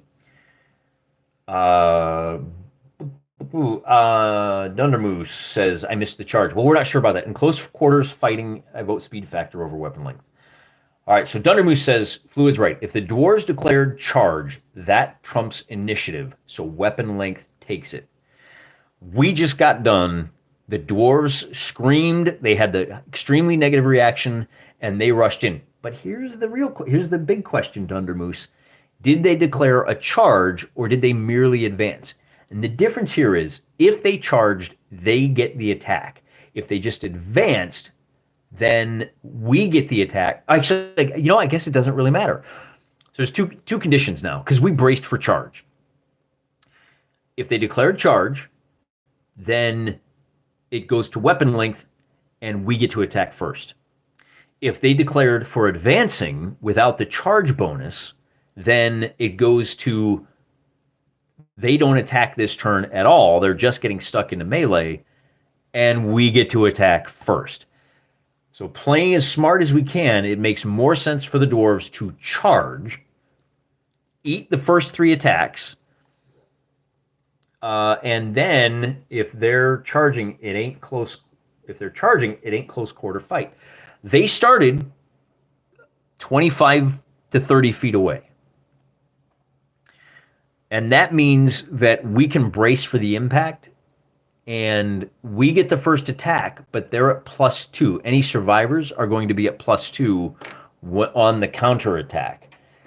So, to that end, everybody is attacking an armor class of 4.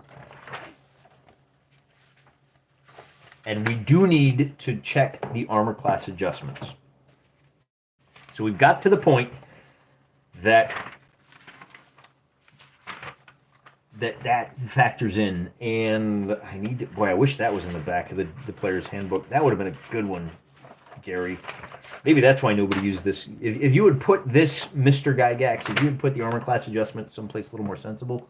Now, with an armor class of 4, that means our boys are wearing splint mail or banded. I'm going to declare, it doesn't really matter because their armor class is just a straight up 4. And that means that our big honking 2-handed sword is going to be at +2. Effective armor class of 6, we're at +1 to hit. And that means effective armor class of 7, we are hitting on a 13. So Bronze swings, and he hits when it counts most. I'm going to have the hammer dwarfs in the front, followed by the picks. So I have 1 through 5, that's who he whacks. Number 5, he hits the guy with 3 hit points, and that guy cannot survive. With the +5 damage, he's out. Rick Steiner now is going to hit. He does not have a bonus to hit. He is hitting, but he's attacking with a longsword. Now the nice thing is, Our two long swords, we can check those. The two long swords are at no bonus for the armor class of 4. You know, I've been rolling the thief wrong. The thief he needs. Oh, he doesn't attack this round. He's ducking into shadows. It's going to be a straight up fight for these guys. It's now 6v8 with the potential backstab, and he's going to be able to choose to attack the strongest guy. However, our footman flail, our paladin with the footman's flail is attacking armor class of 4, and the flail is going to be at +1, effective armor class of 5. How do you like that? Effective armor class of 5, we're hitting on a 15. These guys are evil. Does our paladin have any kind of an additional bonus? We don't want to forget this. This could be the difference between survival and otherwise. The paladin makes all saving throws a +2. Yeah, lay on hands. We got to remember that. Continuing emanation of a protection from evil. And I think that's any and all. Ooh, when this spell is cast, attacks. Any and all attacks launched by evil creatures incur a penalty of -2, and any saving throws are made at +2 on our side. Any attacks launched by evil creatures. That explains why they charged us, because they don't like our paladin. Now, that doesn't help us as far as hurting these guys, but the dwarves are at -2 on all their attack rolls. That's big. Last up is Rick Steiner. He is attacking with a longsword, and we said there's no real bonus, but he gets the hit. Thank you. +1 damage for Rick. Rolling a D8, and now we've only got 5 guys from rolling a D10. It'll be 1, 2, 3, 4, 5, 6, 7, 8, 9, 10. You get it. And he does 2 whole points of damage. Oh, man. We really could have used you. Really could have used this guy going down, but we do still have a couple of war dogs who are... They don't benefit from the attacks against armor. They are going to be rolling to hit just a straight... They hitting on 12s. So I'll roll both the 2 hits. We get a 16 and an 8. And the 1 hit is going to do 2d8 damage. 2d4 damage, I should say. So that's a 2 and a 2. So 4 points of damage. And once again, we'll roll. Same rules. 1, 2, 3. So 4 points of damage. That's pretty cool. So Errol latches onto a dwarf, starts tearing at his arm, and that opens up the opportunity for Rick to gut that dwarf. So 2 dwarves are down, and now our weasel gets to go, and he is going to be hitting on an 11. With a 19, he gets the big hit. He is going to do 2d6 damage. I'm going to double check that. Want to get it right. Yep, 2d6 damage. And he's going to do 10 points of damage, whichever one he hits. And now there's only 3 in the front line. So 1, 2, 3.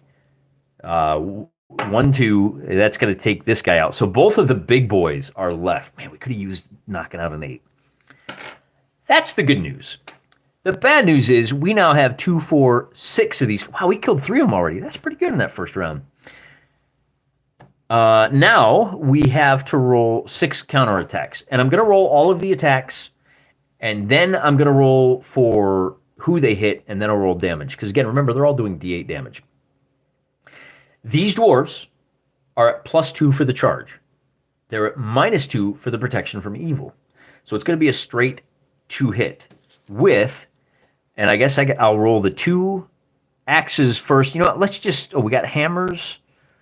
Let's just do all hammers. That makes it simple. Everybody's swinging a hammer.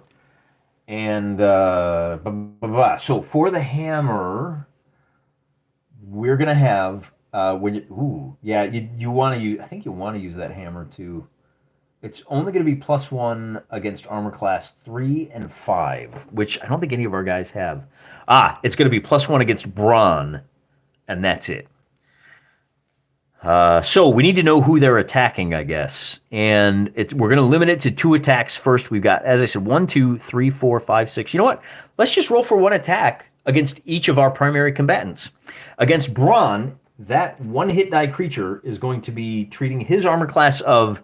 Now, he's at 5, but he's got a high dex Why do I have -3 for his armor class? Is it because of his high dexterity? I think it is. So he's actually at an effective with the chain mail and the 3. He's effectively an armor class of 2, which is this guy needs a 17 to hit him. But that's with but yeah, 17 with a +1. He needs a 16. So Braun is missed. Rick is at an armor class of 6 and 6 for Rick and Scott. And Rick takes a hit, Scott takes a hit. And with D8 damage, we're going to do 6 and 5. That's going to put Rick at 5 hit points, and it's going to put Sir Scott at 3 hit points. We can't suffer too many of those. Now we got to roll for the attacks against our puppers. The war dogs have an armor class of 6.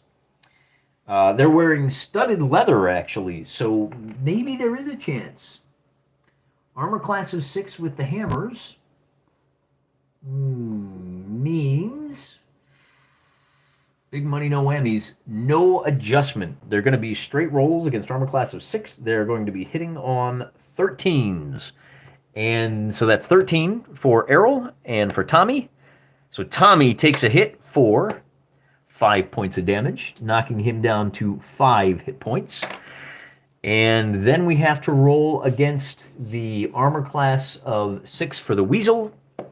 And an 18 will hit the weasel for 1 point of damage. Snurga goes down to 19 points. And we move on to the second round of combat. I like where this is headed. The dwarves rolled a 6. We rolled a 1. We got to eat a second round of hits. Same order. Braun is missed. It's going to be a miss for... We're looking for 13s on that armor class of 6. And for both of those, that was Rick. Scott takes another hit. This could be bad. He's only got 3 hit points. He falls to -5, and our paladin is killed by dwarves. He goes to -5 hit points. This is why I hate these kind of fights, guys. And that's our healing magic, too. Then we have 3 more shots against the dogs. And the dogs have an armor class of 6, which is, again, it's going to be 13. That's going to hit. 13 is going to hit, and our weasel is going to miss. So who's the first dog? Tommy is going to take 6 points of damage. He falls to -1. It's not too late. We can patch him up, but we're going to have to be quick, and that's going to take somebody out of the fight. And then I think Errol took a hit, too, for 1 point of damage. So Errol's down to 11. This means we only have Braun is... Oh, I didn't check for morale last round, did I? All right, we're going to finish this round, and then we'll do morale for the dwarves. We could have saved our paladin. Is it too late, guys? Can we go back and retcon this? What do you think? Am I completely out of line for saying, you know what? At the end of the round, if we do morale checks, they start with a 50%, and it only gets worse for them because I didn't complete the round yet. I think we're legit. I think we can do this. I haven't gone too far. So, looking at combat, they are going to be at 50%. They have 9 guys. We've killed 33% of the dwarves, which is 25%.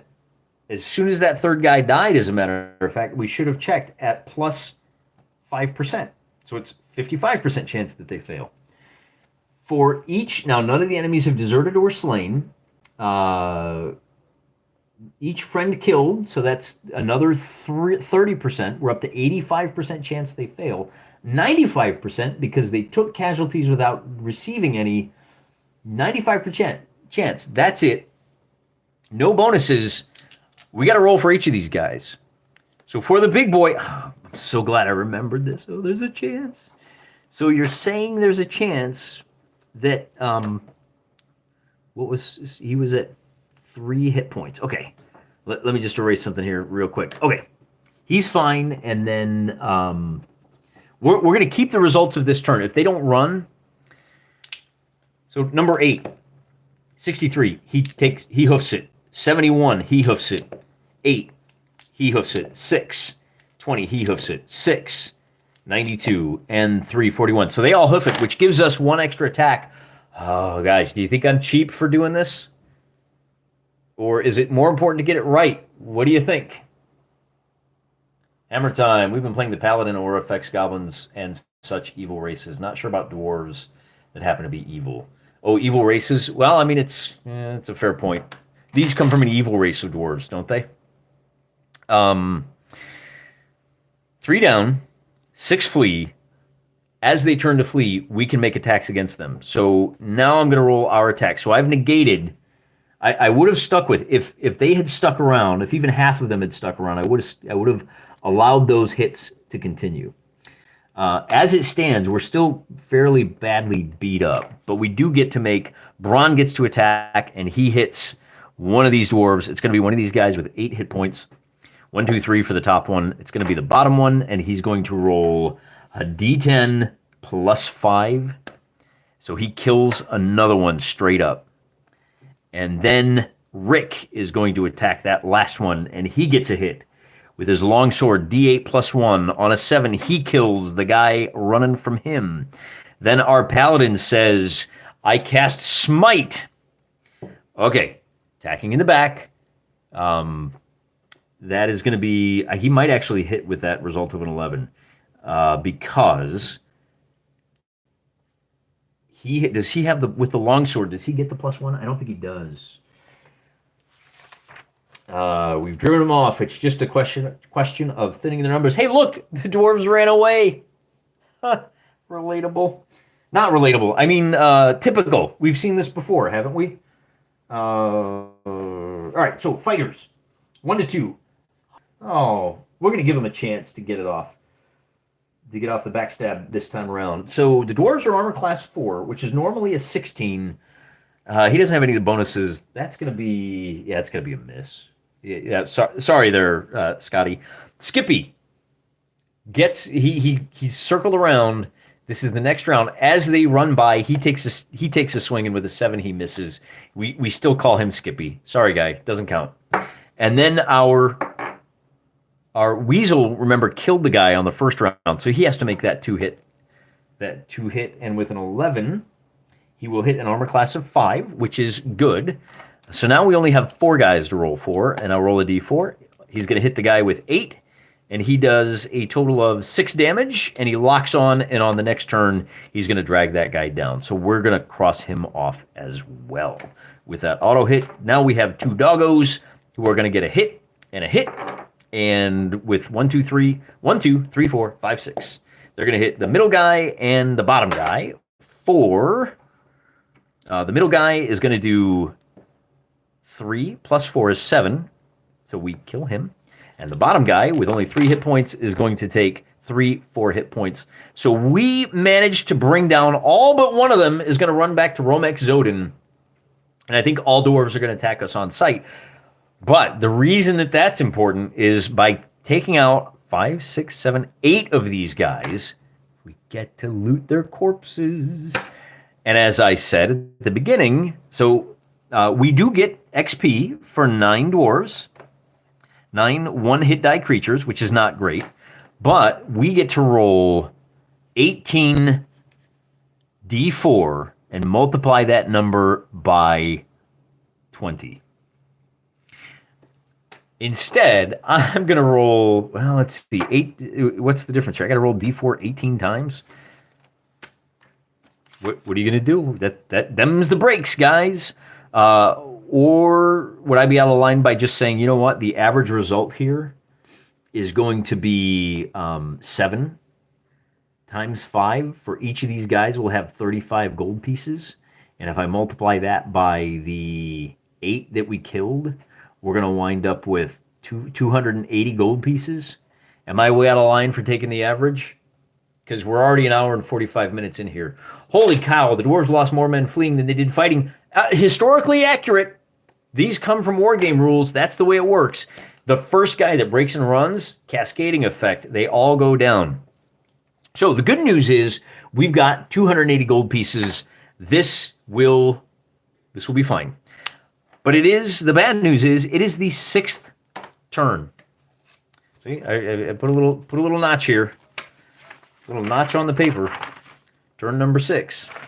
On a 1, wandering monsters show up. 6. There we go. 6.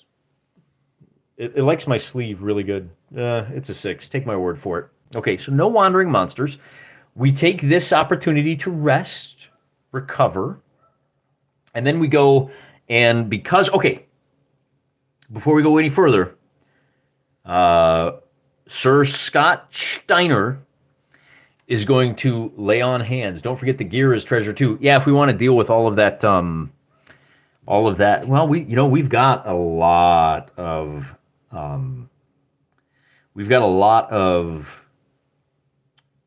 strong guys, so we can take a lot of loot with us. Dwarven manufactured axes and hammers. Let's take a look at the encumbrance of those real quick. So the 250 gold means, so our available encumbrance, I should have calculated this, is going to be a total of 175. So that negates that. That's why we're moving it at 12 inches, or 9 inches, because our big boy, Braun Steiner, even with the chainmail, he's got the plus 2,000. So his encumbrance, I think he might actually be moving it. No, he's semi-encumbered because of the chain. It doesn't matter how much you're carrying. But he does have 700. We've got another 1,050. That's another 1,050, 1,400. 1,500, 16, 17, 18. We've got 2,300 available before we slow down at all. So if you deduct the 280 from that, that gives us 2,020 that we can carry. But that means, well, axes and hammers, axe and hammer. Isn't that like I feel like that's a body wash. One of those like manly man body wash brands. Where's cost here? You sell for half of what their purchase price is because they're used, I think. Each hammer is only 1 gold piece. Each axe is only 1 gold piece. But you know what I am going to do? Here's an idea for you. I am going to take... Because remember what we talked about? I wish I would have bought some hand axes. Look, it's 1 gold piece for every 2 of these, and they weigh how much? Forget it. It ain't worth it. Their armor doesn't do us any good because it's too small. But I tell you what it can do. I am going to... We were saying, I wish Rick Steiner had 2 hand axes. Because he can carry 1, and I think we're going to give 1... We'll give a couple to... What is the encumbrance on a hand axe? We're going to give a couple to Braun, and we don't have to pay for those. Now we're going to have to lug them around. That's going to bump our encumbrance up. But now we have a couple of shots if we get surprised. We have some missile attack. We have some, we can reach out and touch someone. And I'm not seeing it. How much is a hand axe? A hand axe is 50 gold pieces. So if I take 2, 4, 6, 8 of those to hand axes, then that's going to be 8 times 50 is 400. That means we've only got 1,620 encumbrance left over. I will take it. We are done with our rest. Let's see about this linking back up. I think we're just going to say, you know what? There's nothing in here. We come down this corridor, and now we have to see what happens with that corridor, which means flipping back to Appendix N. Maybe the musty smell was those dwarves and their unwashed beards. Appendix N, or Appendix A, I should say, is our periodic check. So we have fully rested. We go to hour number 2 of our delve, and our periodic check is a side passage. Check again in 30 feet. I'm going to roll on the side passage chart And with a 3, it's left 90 degrees. And that is really appropriate. That means that our side passage goes something like this. And this passage is going to run straight down here. And we're going to run into a one-way door. So these two corridors, now there's a one-way passage that comes through here. Maybe it's concealed, but we've been mapping. That's part of why it takes so long, because who's our smartest boy? Intelligence 13, 14, 14, 13. I don't know, like maybe our paladin is mapping this out, and so we're now into this corridor. See, get a little bit of light on there. See that? So now we can go in either of these directions. I wonder if I could get a little bit more light on here without... I was a little afraid of the glare if I twist this light over. That might work a little better. Let's hope that settles things down a little bit. So we got our two parallel passages here. We can go this way or we can circle back around to the left. And I think we just go ahead and continue. We're already in this corridor. Let's shoot this way. Moving a little quicker. Is that a one-way passage per se? I believe you say yes. But I was confused about this just yesterday. So the question is, let's go back to answer that question from... Who asked that? Sovereign Bosman says, what happens when you run into... You have a couple of different options. And in the introduction here for Appendix A, it says, right here at the bottom, discretion must prevail at all times.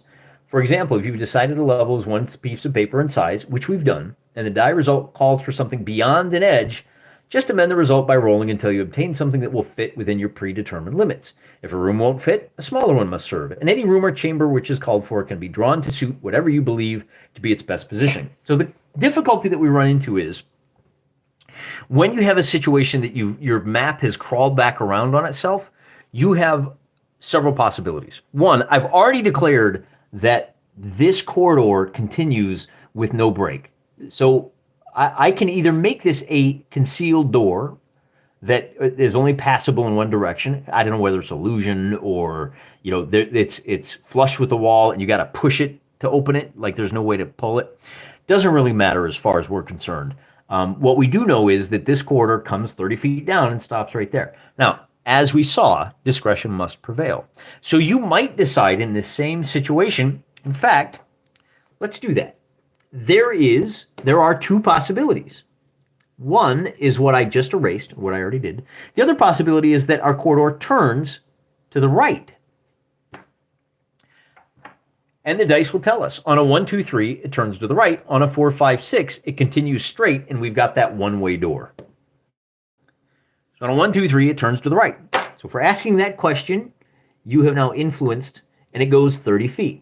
So once again, I know that whatever is in this corridor, it continues 30 feet. It can't, whatever our roll is here, if it says you turn right here, I'm not going to be able to do that. I might have to connect it like right here. You see that?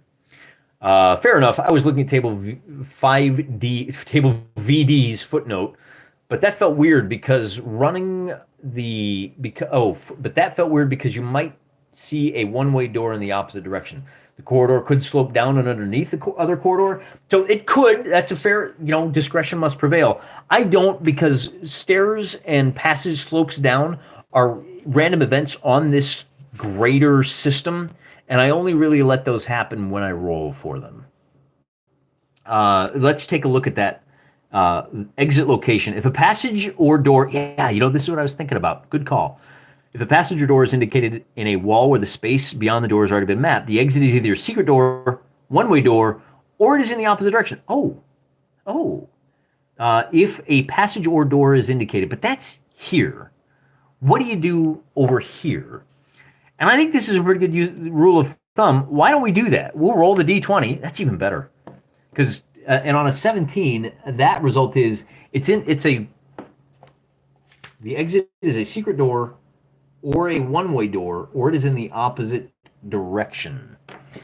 Okay. So essentially what we have here is a secret door that only goes this way. Oh, that's a dead end. Let's go back around this way. Hey, this isn't this where the secret door is? Now we could try to find it. I'm not gonna. I'm just going to walk by it. I don't care. It's close enough. It doesn't do me any good to waste another 10 minutes. But bear in mind, we do have a movement rate of 1, 2, 3, 4, 5, 6, 7, 8, 9. Oh, that's 10 minutes because we're moving slow. 1, 2, 3, 4, 5, 6, 7. Oh, that's another 10 minutes. So we're an hour and a half in now. And now we're going to explore this northern of the west-facing passages. And so we make our check, and on a 7, it's a side passage. So this is another turn. And that side passage is going to be for right 90 degrees. So just as I suspected, this turns in this direction 90 degrees. After 30 feet. So if we had kept with our, the passage curves this way, then these two passages would unite, but they don't. Instead, this passage goes 30 feet in this direction. And now we don't want to fill this in yet because the passage may just spiral around. We make our periodic check, number 5. And on a 1, we continue straight for 30, 60 feet. And we put our 5th check, and now this is number 6. So on a 12, we get a passage turns, check again in 30 feet. Passage turns, and on a 16, where's passage turns? Here we go. We turn right 90 degrees. So that goes in this direction. And we go back to, so now I can fill this in. And now we have to see, using our, like we talked about, the exit location, we're going to roll to see if it's a secret door or a one-way door. Oh, in the opposite direction. Okay, so I got this wrong. This is actually, it's only a secret door on a 1 through 5. So this door here is a one-way door going this way. And I don't know why we didn't see it when we looked down this passage. I don't know why. In this case, what we have is a one-way door in the opposite direction. So we reach a dead end and we go, hey, wait a minute. How come we didn't notice this door before? I don't know. The light was wrong. We didn't go this way. Who can explain it? It's just crazy. Who knows? The real problem is that was our 6th turn. And on a 1, we have a random encounter. Okay. I mean, we have a 1 in 6 chance, and, we hit it on the 2nd time.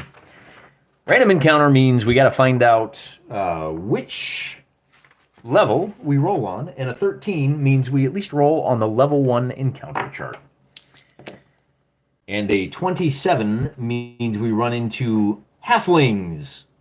Not encountered below 4th level. No problem. 9 to 16 of them, which is going to be a D8 plus 8. So 14 halflings. And before I do anything else, we'll figure out encounter distance. So as we're coming back down the corridor, we run into halflings. And we're going to run into them, is it D6 plus 4 feet away? D6 plus 4 inches, 80 feet away. Again, well, we might be able to make that, right? We're somewhere in here. They're probably about 60 feet away. And we're going to meet them in the light. And before I do anything else, because I don't want to waste a lot of time here, now we need to look up halflings in the monster manual. So we've unlocked halflings. Ankle biters in the Reddit tomb, says Caleb Hines. Continuing with the theme, I love it. Just saw you were on live, so hello there. Hey, Sapper Joe. Just leaving. Yeah, watch it. It's got a long one, man. We're already, what are we, like 2 hours in? I'm getting tired. I think we're going to call it quits after this encounter. We did some pretty good exploring. We had 1, 2, 3. We actually had 4 encounters so far. It works out that all the encounters in the Reddit dungeon are manlets. William, I love it. I am definitely hanging out with members of my tribe. This might cost you some viewers, John. There are viewers, and then there are chads. And my chat is filled with chads. And I'm not just saying that because you guys are impressive. I'm not just saying that because I want to butter you up. Okay, here's the deal. These guys are lawful good. Our paladin is lawful good. And I forgot, he can lay on hands. He says, hey, Rick Steiner, Ranger Rick, you're not looking so hot. Why don't I heal you up to the tune of I can lay on hands. It cures 2 hit points per level of experience. It can only be performed once per day. That's all right. That's all right. Rick's going to go back up to 7 hit points. Given a choice between touching himself and touching his brother, he's going to healing his brother. Our paladin is going to heal his brother. All right, lawful good, plus 15% on the encounter reaction check. Not only that, I think that's what it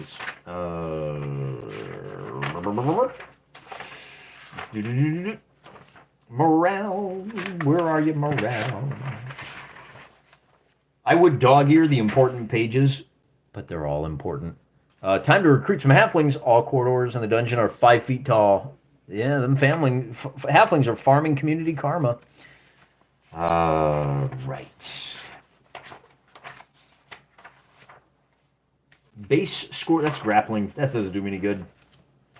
Oh, we should wrestle these guys. That could be fun. Where are you, morale? Come on now. Here we go.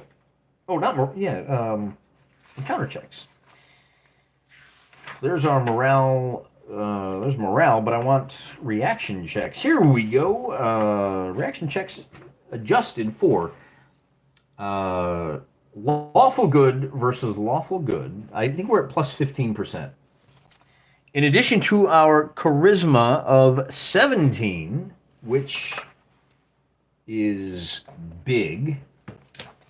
I should write this down because we are going to abuse this. We are gonna mash this button. Parlay, parlay, parlay. Every chance we get. And if you got a charisma of 17, you are gonna be at plus 30. Let me write that down so I don't forget anymore. All right, plus 30. So we're at plus 45 on the reaction chart. For those of you that don't know, with a plus 45, the worst you can get is neutral. Uninterested, uncertain, enthusiastic. With a 64 plus 45, we get 109. Enthusiastically friendly, immediate acceptance. Hey, suddenly a use for that dwarf armor. Outfit the halflings. Yeah, that's a great idea. Hey, follow us, guys. All right, now I got to keep careful track of the time here because it is going to take us. But we got to go slowly. But hey, look, we found a one-way door. Well, that's useful. We're going to come back around here, and we're moving at 90 feet. Oh, you know what? When you're not in combat, you move at 5 times that speed, right? So I'm kind of cheating myself here.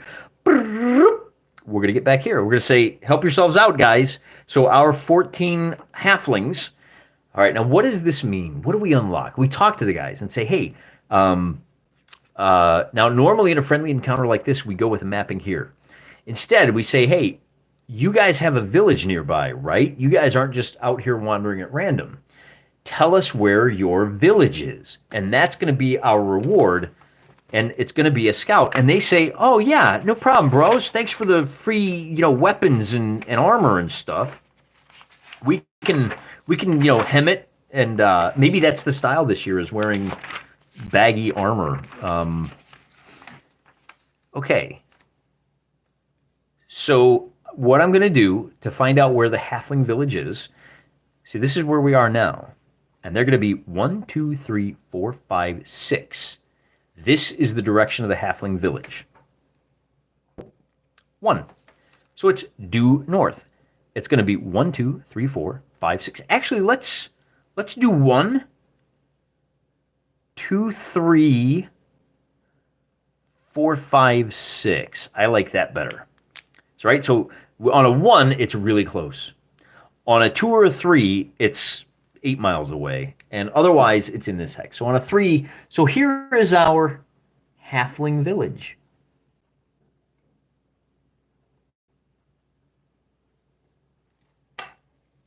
We now have a safe place to sleep because we made some new friends.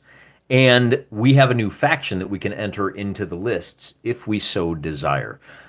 That being the case,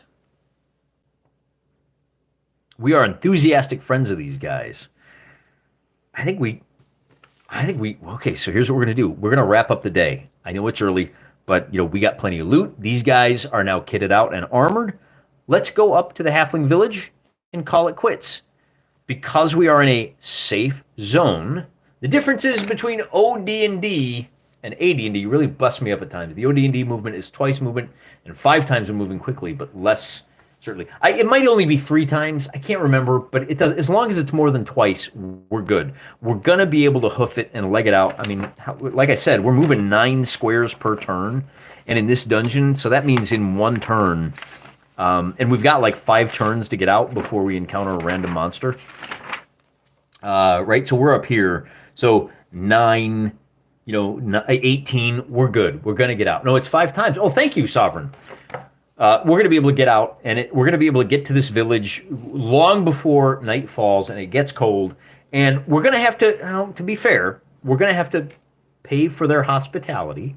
This is going to cost us, but we're going to be able to recruit, rearm, and the best part is, man, now, this is great. Our next episode. So it's the 20th. Our boys are hurt. It's going to be 5 days of healing before our paladin is back on his feet. Even with magic healing, you have to do that. So everybody, and of course our doggo, our poor Tommy, is going to have fun with the little halfling bibbies. And because it's going to be 5 days, it's going to be, let's go to our, so we delve the Reditum. And then, and we meet the halflings. Then we heal. So that was, so we took a day to get there. We delved the tomb and we sleeping safely and sound. 1, 2, 3, 4, 5. So on the 25th, the Steiners and I need to. Hey, do you guys have a good name for the Hobbit town or the Halfling town? We'll add that. I just call it Halfling town for now. And that means when we meet. And I don't know, maybe it'll be Sunday night. We'll take a look and we'll build ourselves Pudge Flabberton halfling slingers to take down the bear. Yeah, that's not a bad idea. We could recruit some halfling hireling. Careburrow. Does that mean something that I'm missing? Castleborough? Let's take a look at these halflings real quick. Little preview for the next edition. Also, I got to tell you, I don't know how these guys talk for 4 hours at a time. My voice is starting to go already. But I want to take a look. So this is our halfling faction. There's going to be 30 to 300 of them. How many of them are there? I don't know. There's at least 14. I'm going to laugh if we roll triple ones. Like half the village was out hunting. Maybe we in the halflings, Smallville, Biscuitville. I like that. I tell you, maybe we'll vote on that. Give you guys something to do. Hufflehouse. Small. Well, if I'm gonna do Smallville though, I gotta warn you. I spend too much time online, so it's gonna be Smallville, right? Bell End. Bell End is good. Smallville. Do we like that?